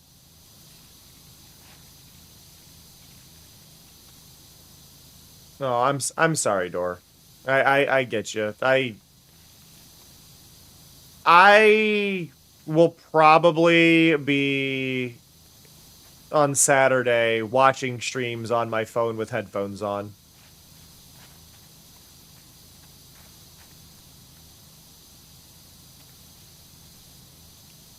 I personally advise against using Slobs as a program, which is also just called Streamlabs now, not Slobs. They did legally change their name because they did not have the rights to use OBS in their name. Oh,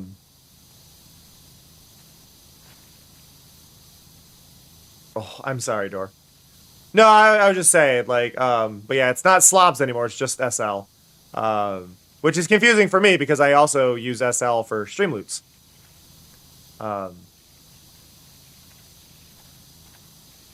But no, it's a mess. Yeah, basically they didn't have the rights to use the OBS name, and were actually directly asked by OBS like a decade ago, hey, don't use that name, it'll cause confusion. And then Streamlabs copywrote the name Streamlabs OBS. Like, they filed a trademark on it against the will of the people who made OBS open source and all of that. It's the whole thing. Nice, Yuna. Just make sure you remember a charger for them.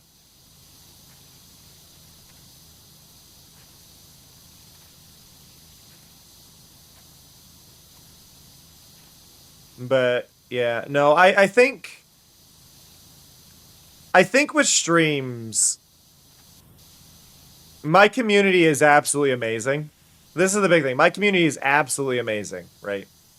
That's all of you, by the way. And, like, even if y'all can't tune in all the time, it's usually scheduling stuff. Y'all are busy with school. I get it. But I just always have to kind of go, like, even if I'm worried about stuff, I know that I'm doing something right because I have such an amazing community. And that's kind of the big thing. And it's work. It's work. It's a struggle. I've got big plans though. That's part of what keeps me making changes to my stream, right? Like, I keep evolving my stream and doing cool stuff because y'all like the cool stuff I do. Streams are art. And you like my art. That's all I need to keep going. Here's the big thing. Here is the big thing. If you see an artist doing something you like, tell artists you like their work. Because this is a big thing that people really need to work on, okay? Really need to work on. Okay, really quick.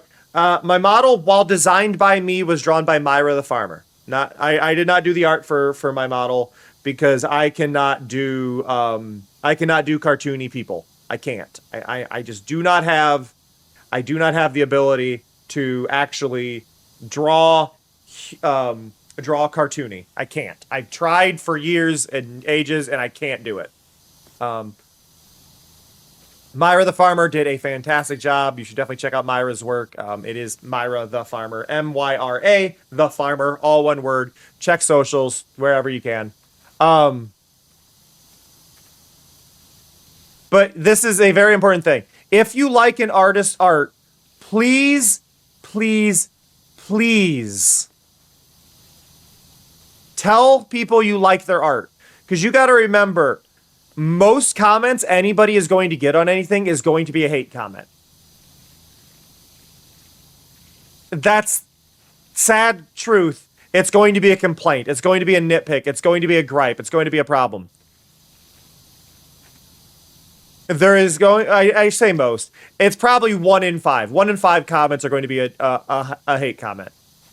But that's a really high number, right? And it can be hard to ignore those hate comments because anybody who's ever done anything creative knows that a hate comment, even if it's fake or not a legit comment, will hit a lot harder than any compliment, right?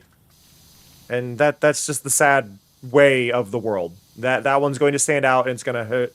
And you're going to be sad about it. And that's what it is. So more positive comments.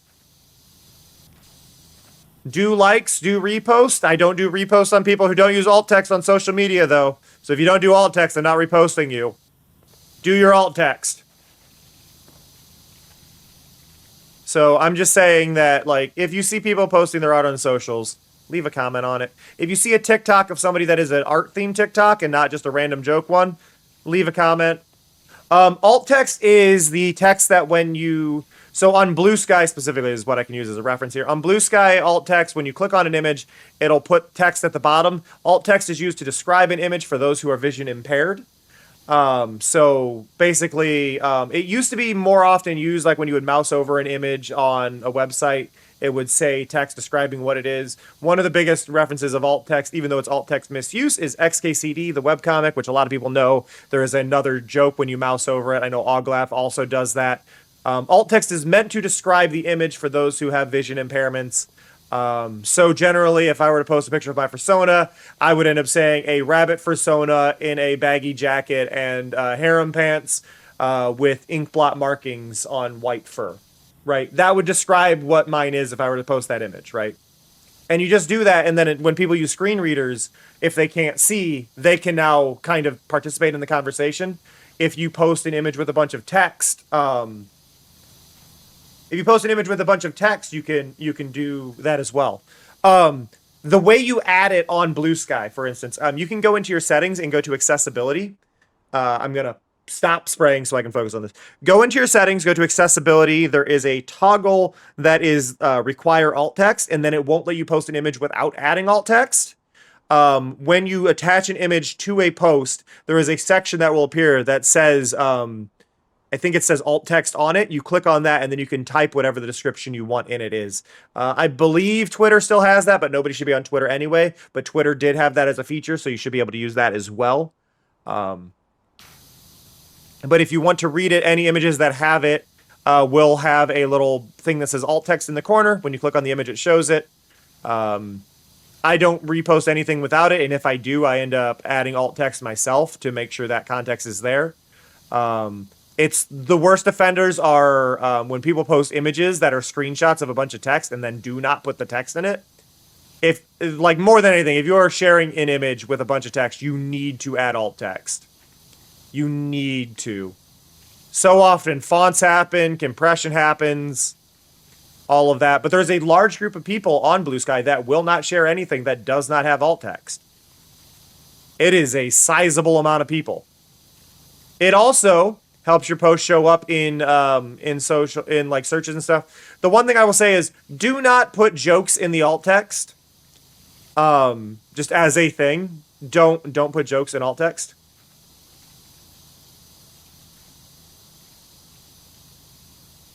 Oh, that's awesome, Darker. I'm glad you're doing that. But yeah, the one thing I will say, though, for people to be aware with Blue Sky, these settings are per client. So if you are doing it on your web browser and requiring it, it will not automatically be required on your mobile device. So make sure to go on your mobile device as well and do those same settings, or vice versa, if you are doing that, to make sure you do it. And then it will not allow you to send it without adding it.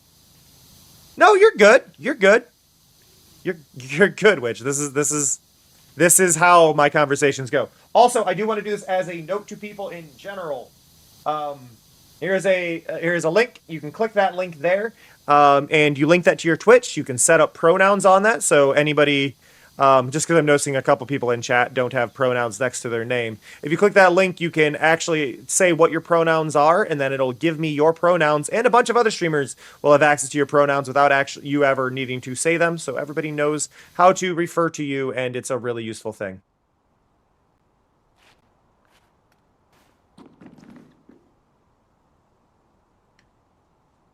Here's the thing, though. But it does hold value.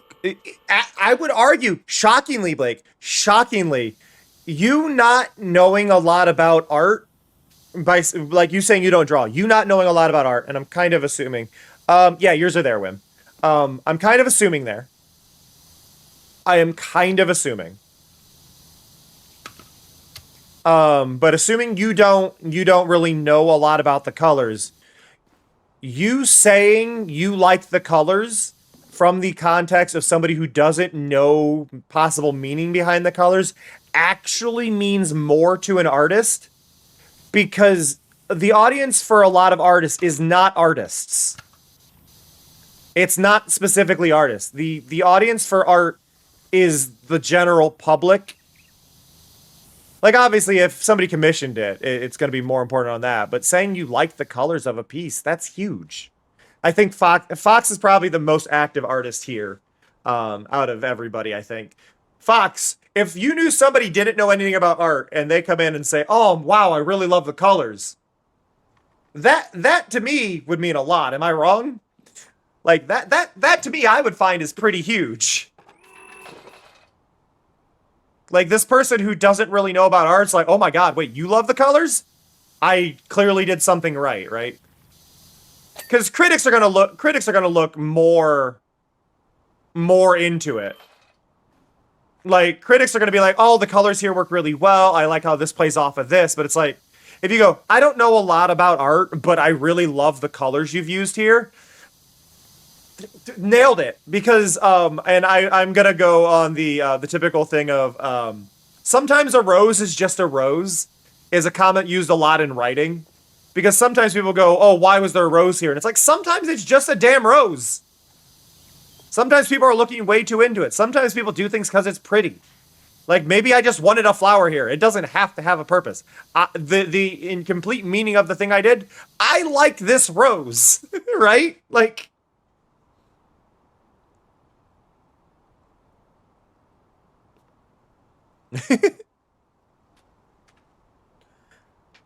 awesome, Witch. Awesome. It does take a couple minutes for people for it to update if anybody has added them, but I will eventually get an update on people who do update them. I think it sometimes takes like 15 minutes.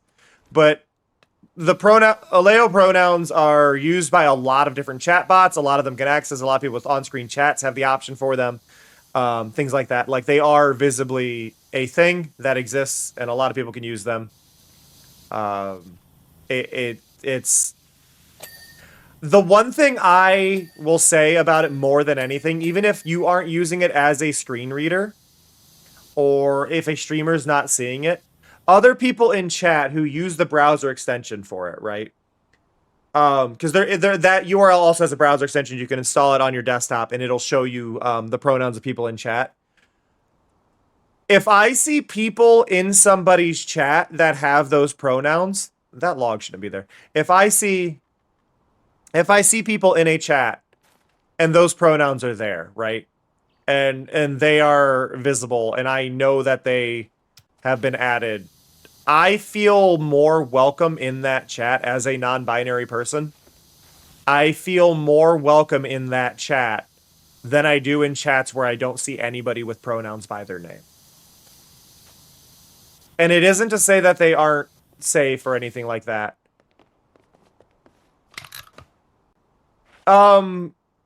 Okay, you wish you could use a I'm assuming you mean screen reader, right? What are we talking specifically about here? Because I might have alternatives for you. I might have options for you. Do you mean like a TTS kind of screen reader, or do we have a like what are we talking here? Like what are we after? Are we after a stream related TTS? Are we after just a chat reader in general for things? What are we talking about? Because I might be able to help.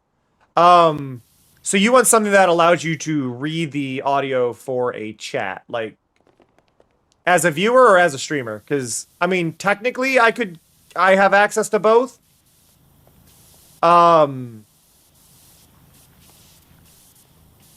Just something that would tell me what people say in chats. So one would depend on your web browser, where you could just simply highlight the text in the chat and say read aloud, which I think there's a decent chunk of expressions there.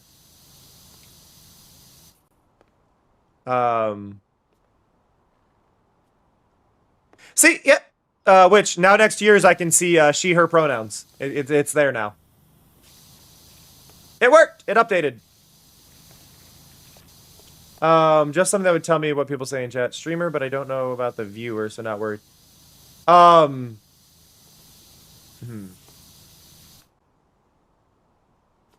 don't know. I don't have one that would help you to hear me better, or like to be able to do screen reader. Like I do have closed captions on, and that's a free plugin. So if you're ever after captions, the one you are looking for, if you're after at least captions, you could do Rat with a Compiler.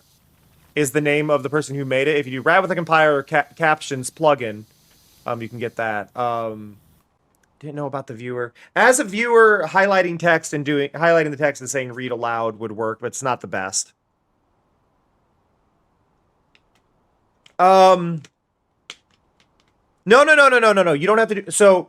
Assuming you're on desktop, assuming you are on desktop, when you go to the pronouns site, up in the, I think it's the top left of it, there are browser extensions, and it should show different browser logos. Like if you're using a Chrome browser, or if you're using like Firefox, there's extensions there.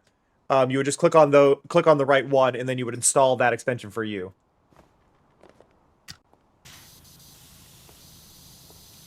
Yeah, I mean the captions aren't going to be perfect. The captions aren't going to be perfect, but I'm sure you can agree here. Imperfect captions are going to be better than no captions at all. The one thing that I always recommend, though, people who are using the Rat with a Compiler captions, be sure to go into your filters. Add things like your name. So when I say Cameron JK, it writes Cameron JK and not something weird, right? Or like even if I were to say Larmouth, who has a very weird name, it works. I don't think I added Foxology. So Fox's name is going to be a bit weird on there. But yeah, go into the filters, make sure everything's there, at least for the names you say regularly. If it's people you're going to shout out, make sure you get those added in. But yeah, there's not perfect answers for a lot of things. Sadly, but we do what we can, right? There are technically, there are third-party Twitch browsers that have better TTV built in. There's probably ones that also incorporate the pronouns plugin. I wouldn't trust them with my Twitch because it's my job. I think if I were simply a viewer, I might be okay with it. But I don't like the idea of using a third-party one for my account. I don't feel safe doing that.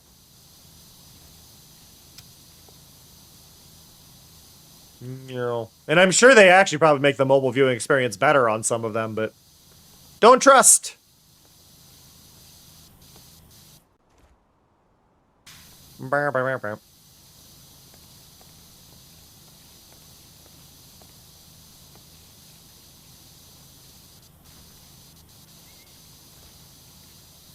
Okay, let's see. I kind of stopped working on the roof. I feel like I cleaned most of it, but I didn't finish it. I'm gonna look up there, and then this whole side's gonna be muddy, and I'm gonna feel bad.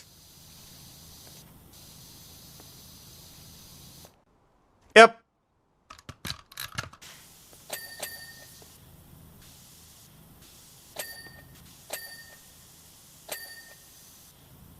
Yeah, I think that level of it might be a bit much. I also feel like that's probably a subscription-based thing, and that's a whole thing. Sadly, a lot of it has to do with budget. I'm sure there are probably some options that might exist on GitHub. GitHub has been surprisingly good, but I do know a lot of people are stepping away from GitHub as a thing as well. And I cannot remember the alternative site that a lot of people are jumping to, because apparently one of the people in charge of GitHub is getting super into Gen AI, and GitHub is having nothing of it. I miss Mixer as well. Mixer was great, and Microsoft ruined it. I want to be clear here. Mixer, phenomenal website. Microsoft threw Mixer under the bus because they wanted to cover up headlines of racism at Microsoft. That's why it shut down. There is no other reason it shut down. They also claimed it was losing them a lot of money. It's like, yeah, well, maybe if you didn't pay multiple millions of dollars to Ninja, it wouldn't be losing as much money. Just saying. It was a poorly managed thing. Microsoft was trying to do stuff they did not need to do. And I'm angry about it, and I'm bitter about it every day. Bah! They did it to cover up racism from their own company. Seriously, if you look up Microsoft Mixer Partner Manager Racism, you'll get a couple headlines. But they basically, as soon as those headlines started coming out, they decided, oh, we better shut down the site. And then it was like, they shut down the entire site, gave everybody 2 weeks notice. Which I don't even think it was 2 weeks. I think it was like a week notice. And they're like, yeah, we're shutting down, sorry. And it was like, you did that to cover up the headlines, didn't you? I did as well. I was averaging about 50 viewers over on Mixer. Like I said, I was a partner at Mixer for 5 years. But that, I will say this, Mixer is why I treat streaming the way I do. Why I am as interactive with my chat as I am. Why I created all the soundboards. Why I created all the ways to directly interact with y'all. And why I view streams the way I do. If it weren't for Mixer, I would not love what I do the way I do.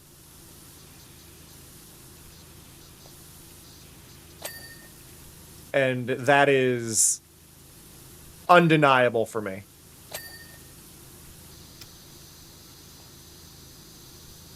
Getting noticed was easier there too.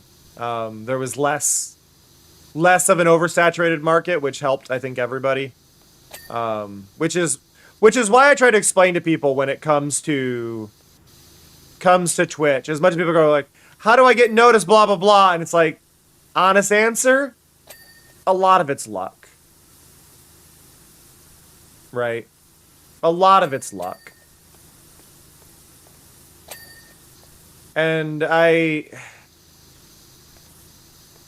you can play luck so much. As was mentioned before, a lot of people just tend to play the popular game or whatever and jump from popular game to popular game hoping to get noticed. And that is fair.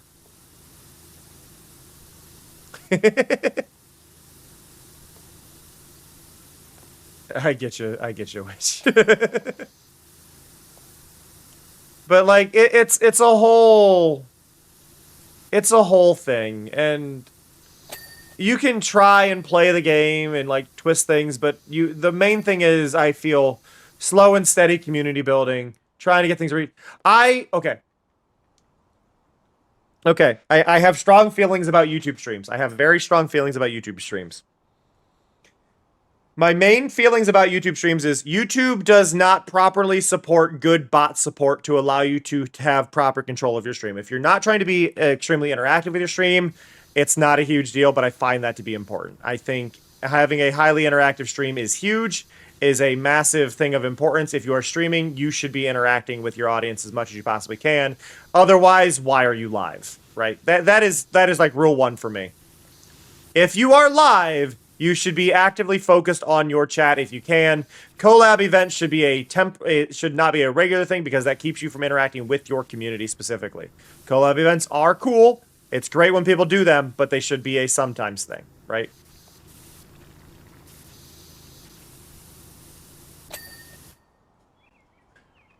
See, no, but like interactive doesn't have to be stuff like that, right? Interactive can be soundboards. Interactive can be little notification things. I don't know what bots you might be using, but knowing you were on Mixer, you may know about Mix It Up or Firebot. Using soundboards and special effects that way is something simple you can do to make it interactive. Stream avatars going across the bottom of my screen, simple way for people to be interactive. Like if you type exclamation point jump on the bottom of my screen or exclamation point bomb, you get to interact, right? There's little things like that that you can do that make it interactive, right? You don't have to make challenges. You don't have to make things harder. It doesn't need to be the thing. And like, and just finding, and I think right now, so I would say what you should look into, it might take some work. It might take some work and some time on your part. But if you have a chance, check out Mix It Up. Toy with Mix It Up. Use it for some follower announcements. You do things that way. It might, like, you're going to want to look up some tutorials, some video tutorials on YouTube. Maybe find somebody that is helpful. They're sometimes a little off, but I found Mama Tamago. She has some really nice, simple tutorials. Right? Mama Tamago does some really kind. She's a very kind person. She tries to explain things in very simple ways.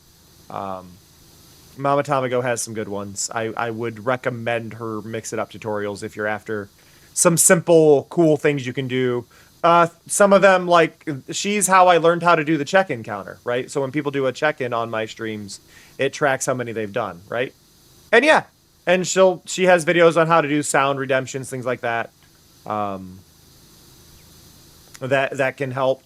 Like, I'm not a fan of using systems like Blurp or things like that because there's services that take a cut of bits, and I don't feel like it's apparent enough to viewers that they use bits or that they take a cut of the bits. Because if you were to spend 100 bits on a soundboard thing, I feel like you'd want to know that all those bits went to me. But if you're using Blurp, I only get 80 cents per dollar, right? And while that does make it easier, I wish Blurp made it clear to the buyer, not the streamer. Like, I, as a buyer, would want to know that. Yeah, and it works, but I don't know. I like having, I don't like it. I don't like their methods. It feels, yeah, that's what I'm saying. It's not that the streamer doesn't know. The streamer should be informed, and the streamer should be fully aware of what that does when they sign up for it. If they read the pop-ups, they do make it clear. But as a viewer, the person spending the money, I want to know where my money's going, right? BLERP. But yeah. It's one of those things where I'd want to know. I want to know that when I'm spending bits that's happening. Borderlands 3 has a plugin that allows you to summon creatures in people's Borderlands 3 game. They're taking 20%. Actually, I think they're taking 30 or 40% on that, but it's not apparent to the viewer. I am not opposed with them taking a cut. I am opposed to them not being transparent with what their cut is to the person spending the money. The same goes for crowd control, right? Crowd control takes a cut of 20%. You can bypass that a bit if they go to the website, but the extension, they take 20%. And this isn't a choice of theirs, to my understanding. They are required. Like, Twitch says, no, if you're doing an extension, people spend bits, you take this cut. And I'm not necessarily faulting them either, but I feel like you could program it like, hey, oh god, don't touch Tangia. sorry. For lack of better wording, Tangia can go fuck itself. I am going to swear on that one. Tangia is a Gen AI focused group. They keep shoving Gen AI and stolen TTS voices and things like that into their programming. They do not respect creators. They just want to use Gen AI to monopolize on things. Don't touch Tangia. It's funnier when Tangia as a thing. Tangia is an orange. Their theming is an orange. But yeah, don't touch Tangia. Tangia does make it easy for people, but Tangia is Gen AI slop. The same goes for Frosty Tools. Don't touch Frosty Tools. Frosty Tools is also Gen AI. Gen AI slop. Don't touch those.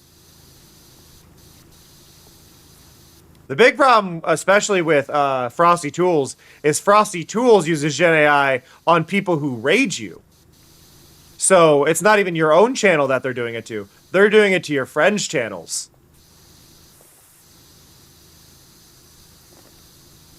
So yeah.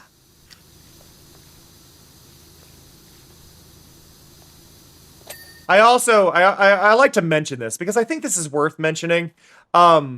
Somebody I had followed on TikTok that did occasional tutorial things for Twitch and things like that I found interesting ended up doing a thing promoting Frosty Tools. Frosty Tools developer was in the comments section. Hey, Snow. Frosty Tools developer was in the comments section helping somebody. I'm like, okay, let's see what kind of stuff the developer is posting. Because surely this could be interesting. It's all reposts of women streamers advertising Frosty Tools. So he specifically teamed up with women streamers to promote his product.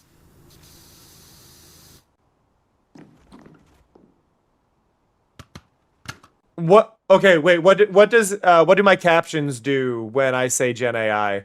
Out of curiosity, do I need to add that into my word filter so when I insult it, insults it correctly? But no, it's he just his account is just following women and women streamers and reposting women streamers advertising his thing. It's like, oh, not only are you into Gen AI heavily, you're also a creep. Yeah. Okay. You know what? We're fixing that now. We're gonna fix that now. Hopefully I can transfer that over when I get my new computer. So settings, text filtering. So if I hit this, hello, captions, caption preview, anything? No, it's not telling me what I'm saying. Great. Are my captions not working? My captions should be working. They're closed captions, which mouse over my video, bottom right corner, there's a CC.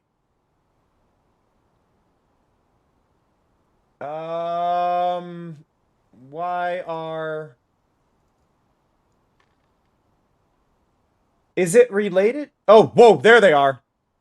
Suddenly they all popped up. Hello.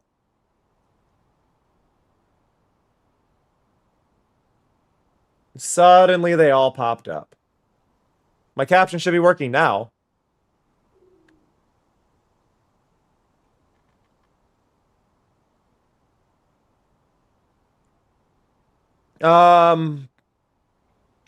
Well, which if you are on desktop, when you mouse over my stream by the settings gear in the bottom right, there should be just a CC. But yeah, so apparently if I say Gen AI,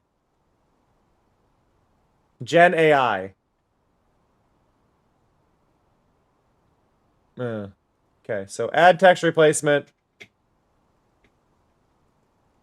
Do that and change that to that. So now if I say Gen AI, there we go. It's not going to be perfect on it. It's also if I say, I noticed when I said Tangia. Oh, that time it worked. So sometimes it messes up, but there we go. Sometimes there may be caption issues that will pop up. especially right now with my PC lagging like it is. But I do have closed captions. They just don't always work, but they are better than none, right?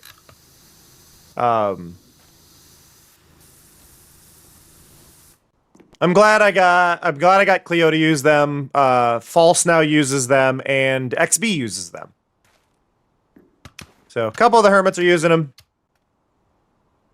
I hope more will. I know people have tried to get Joe to use them, but Joe won't use them because he doesn't want it to be wrong, and he'd rather have none than it be wrong, and that annoys me. But meh. I'd rather have them be wrong sometimes than not be there at all. I understand his mindset, but so the ones I am using are the ones by Rat with a compiler. The big problem I see is a lot of people will be saying they're using Rat with the compilers, but they are not actually using Rat with the compilers. They're using the built-in ones to OBS. When you install the Rat with a compiler plugin, you go to tools and the top one says closed captions experimental. That is not the one you want to use. You want to go down all the way to the bottom and there's one called cloud closed captions. That is the one you want to use. Activate that, tell it what mic to use, set that up. Yeah, I recently added that, Earthquake. I added the song stuff to the bottom right for when I do streams like this to let people know what song I was playing. That's also why I turned off the Yahtzee sponsorship thing right now. For those who do not know, I am doing a current sponsorship with Yahtzee for mobile. If you like playing Yahtzee or simple mobile games, or want to help me out just by downloading the game and installing it. Yes, that is the name of the user who made the captions.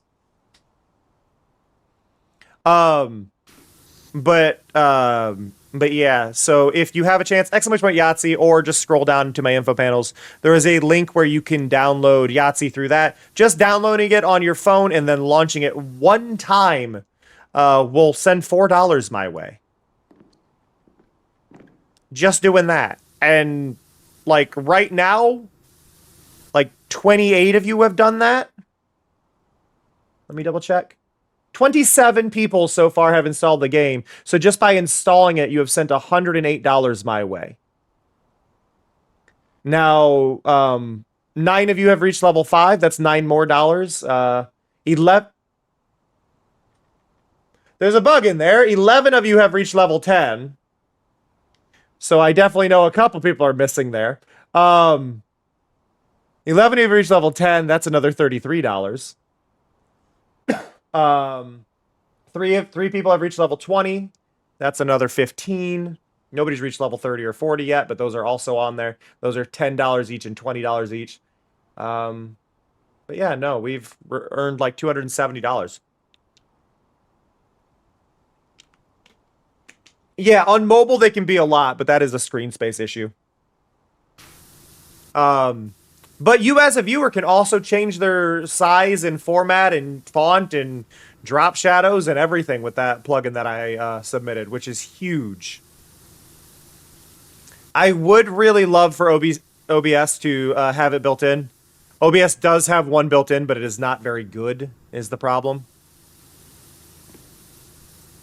Yeah, that as well, Wim, is an interesting part. Like, because I've changed my overlay from what it used to be, right? My overlay used to have the game full screen and no longer does. That now allows the captions, if you choose to use them, to be in that void space, which is really nice.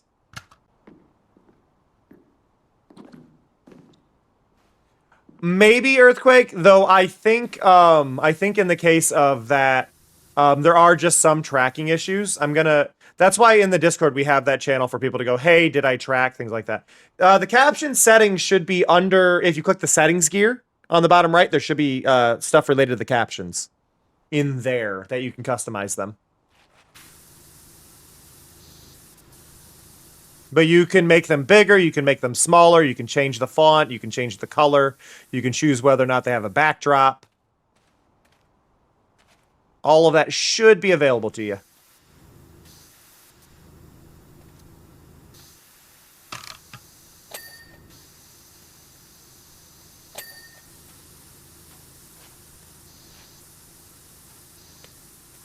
I love this. This sounds silly, but this is my favorite level. This is a lovely level. Absolutely wonderful level. There's a lot of charm in this. Like I said earlier, I think we need more weird houses, and that gnome was in the way.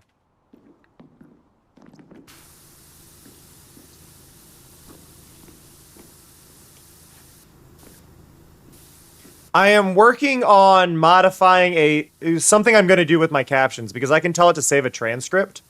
So if I want to have like captions for YouTube videos, which I'm fine with using the auto-generated ones. Nobody watches my YouTube videos. They're just VOD collections or an hour of me listening to music in-game. But yeah, my personal favorite thing to do, Earthquake, with captions is no background, slight drop shadow.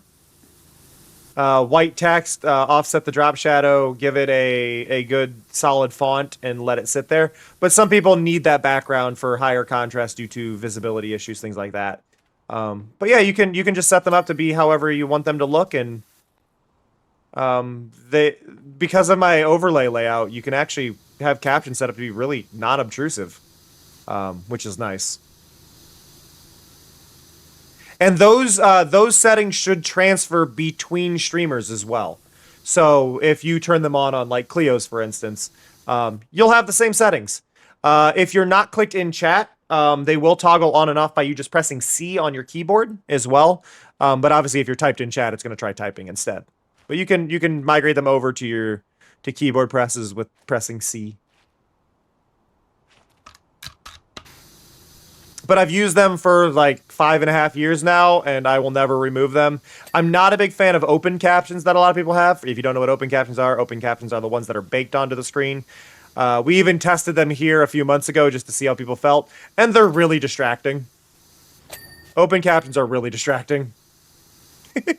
You can always ask me anything in the Discord, Witch.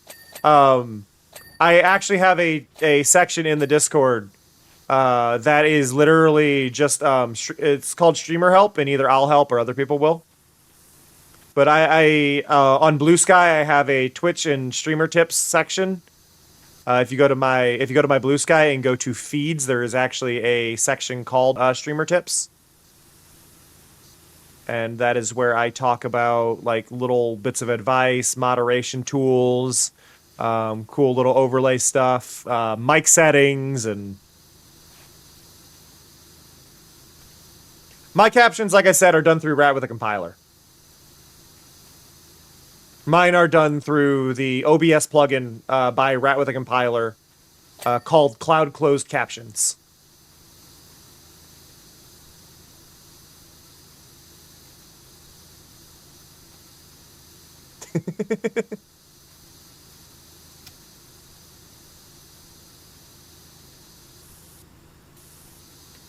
Bow, bow.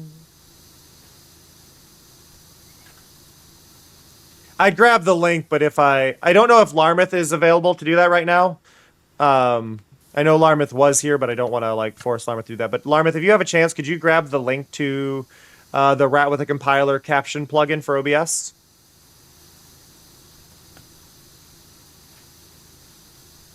That's something I should eventually... Like, I need to redo all my info panels. I kind of want to at least do, like, the caption plugin and link that down there for people at some point. And just... I need to redo that entire section. There's so much crap there. It is a really cute level. Like, that's what I said. This is my favorite level. Like, there's been a lot of neat ones. I should save. Because I don't have autosave on. There we go. Saved.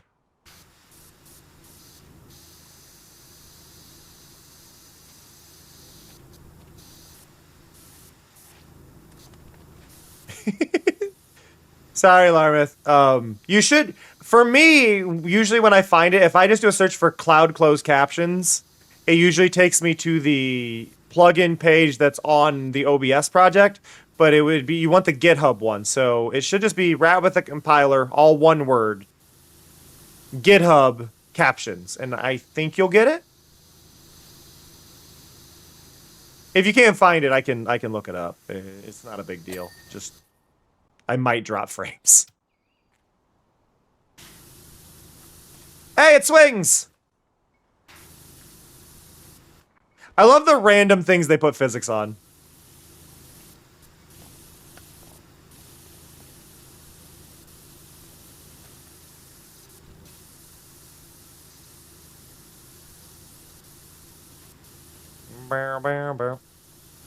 There it is. Thank you, Larmith.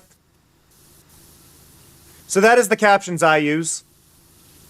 That is the service. They go through, to my understanding, they go through Google's caption service. But they don't charge anything. There's no charge for that tool. It's all available. So you would just install that. I think that one is done not through an exe file, though. You do have to manually find the OBS folder and drop it in there. They do have good instructions on the page, though, telling you how to grab all that. So just follow their instructions, and it should work for you. But those are the captions that XB is using. Those are the captions that False is using, Cleo is using, I am using.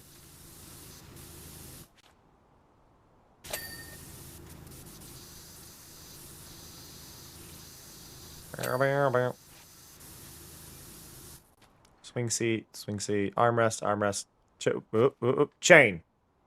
I'm not looking at the chain there, but where?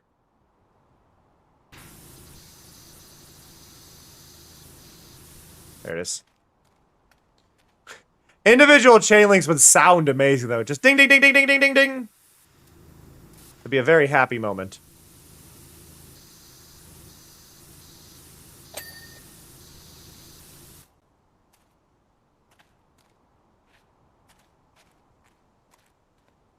This music feels very fitting for this build. Like, whoever lives in this house would definitely listen to this music.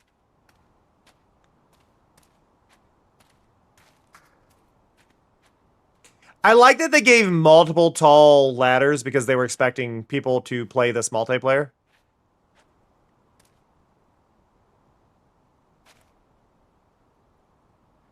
Ah! Can't quite reach.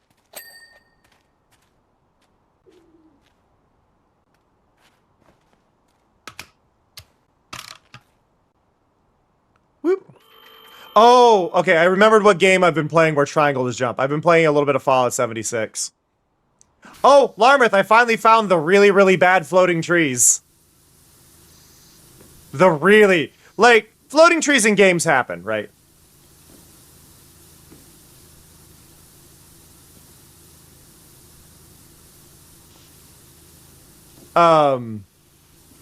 Floating trees happen in games, and I don't expect much of them. The fact that the floating trees in Fallout 76 are 5 feet off the ground is an inexcusable level of floating tree. What do you mean some of them are 5 feet off the ground?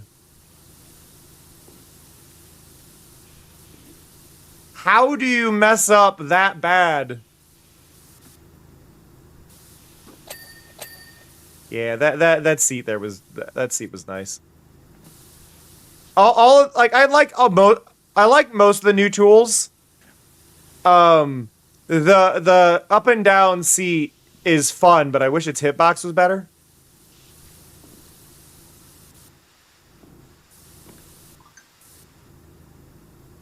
I would argue having triangle B jump on games is not that weird, but it is weird when your character can jump 3 feet high. Cleo was obsessed with 76 for a while, apparently. Cleo and I, when we first got together, we actually played a bunch of 76 together on stream. On my streams, Cleo would hang out, play 76 with me for a bit.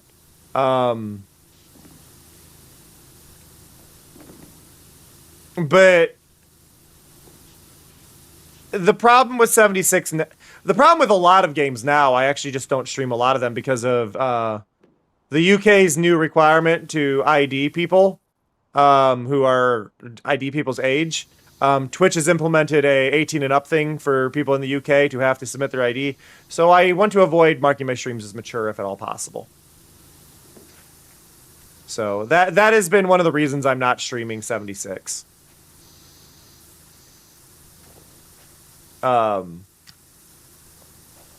Just because, like, as much as I would like to, I don't want to alienate an entire chunk of my crowd who does not want to give their ID to the UK government. or a third party, which most of the third parties people are confirming with is Epic Games. It doesn't say Epic Games, but it's a company owned by Epic Games, so they're basically trusting Epic Games with their ID, and I'd rather not. Ghoul, did you do the whole like mod pack thing that people have made for New Vegas? I mean, granted, New Vegas is apparently getting a remaster at some point. That might just be playable. I don't know. It's Bethesda. Though I don't know if Bethesda's making it. Like the Elder Scrolls remaster that released wasn't done by Bethesda, so maybe it'll be fine. Wow.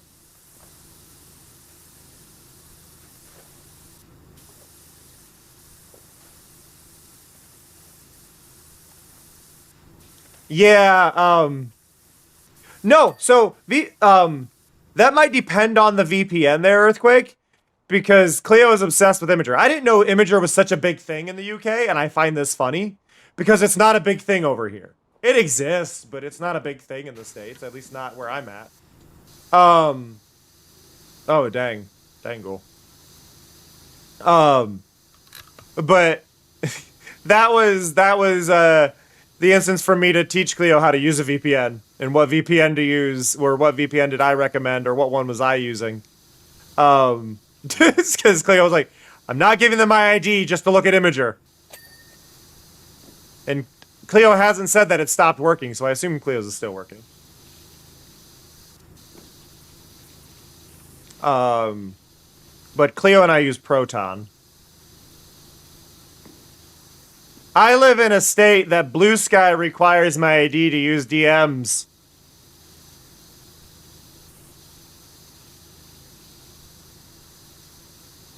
Like, you're not getting my ID. I'm just gonna tell you I'm somewhere else.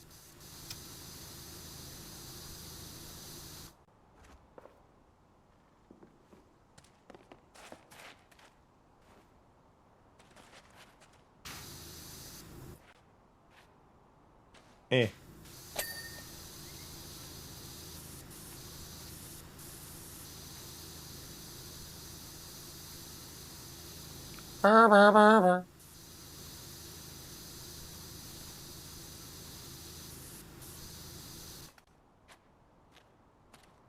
Okay.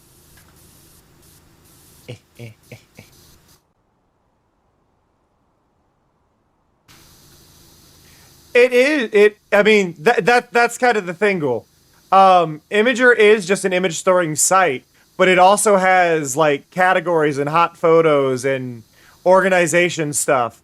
So, and comment sections and all of that do exist there. It's just not its focus. In the States, it never really caught on beyond just that, other than for some select people. My One X was really into it as well.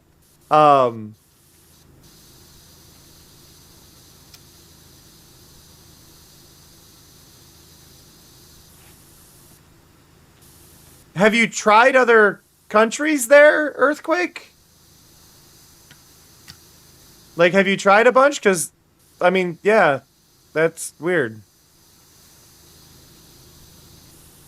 I don't know why I'd be locking you out. Yeah, you may have just hit another country that's also blocked.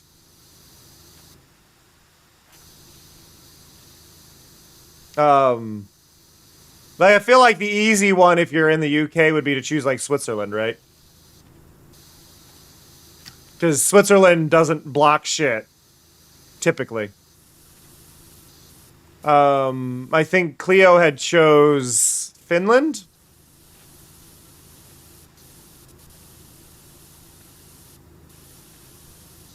I might be wrong. But yeah, you may have just hit another region that's blocked in.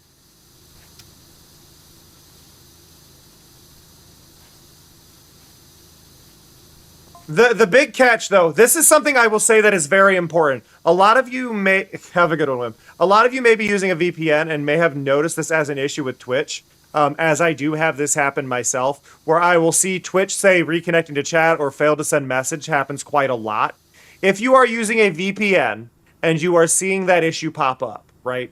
If that is something that is regularly happening to you, it is because of your VPN. Use split tunneling to disable your VPN from working on Twitch, and that will stop. Obviously, that is not necessarily always going to work. If you're somebody who's trying not to have to submit your ID and you're trying to watch mature streams, that option isn't there, but that issue is caused by the VPN.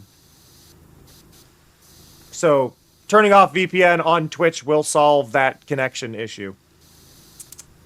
Just saying. Because I've had that issue happen multiple times, and no matter what VPN I've tried, that issue pops up. You cannot use a VPN with OBS or Twitch chat. Because Twitch servers do not like it. And they get all bouncy.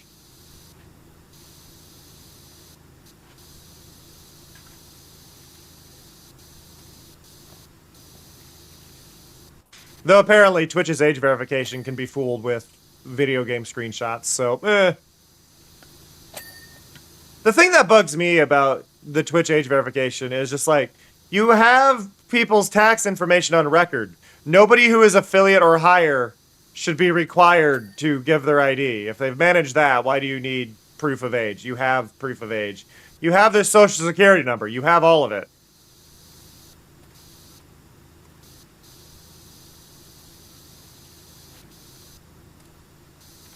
And I think it's just because they rushed it. They rushed the implementation rather than accessing current things.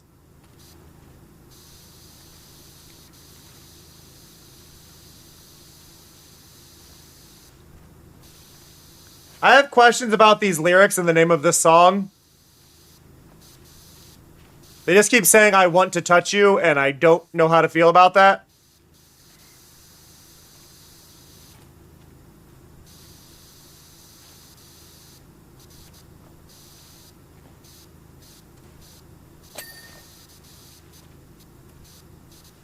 Listen, as long as the other person's okay with it, but you don't have to keep saying it. That's all I'm saying.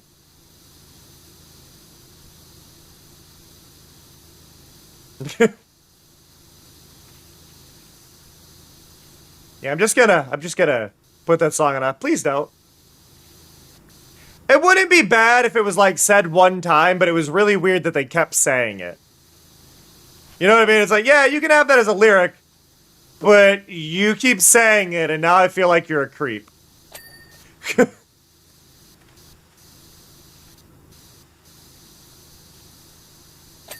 Like maybe chill on the touching.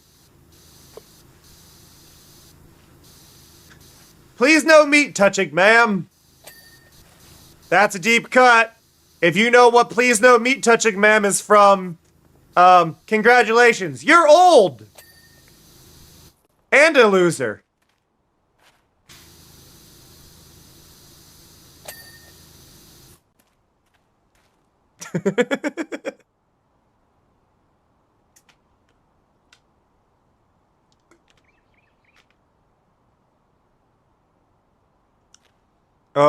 It's a reference to the cartoon that used to be on Adult Swim called Mission Hill, where the main character was the same voice actor as Robin from Teen Titans.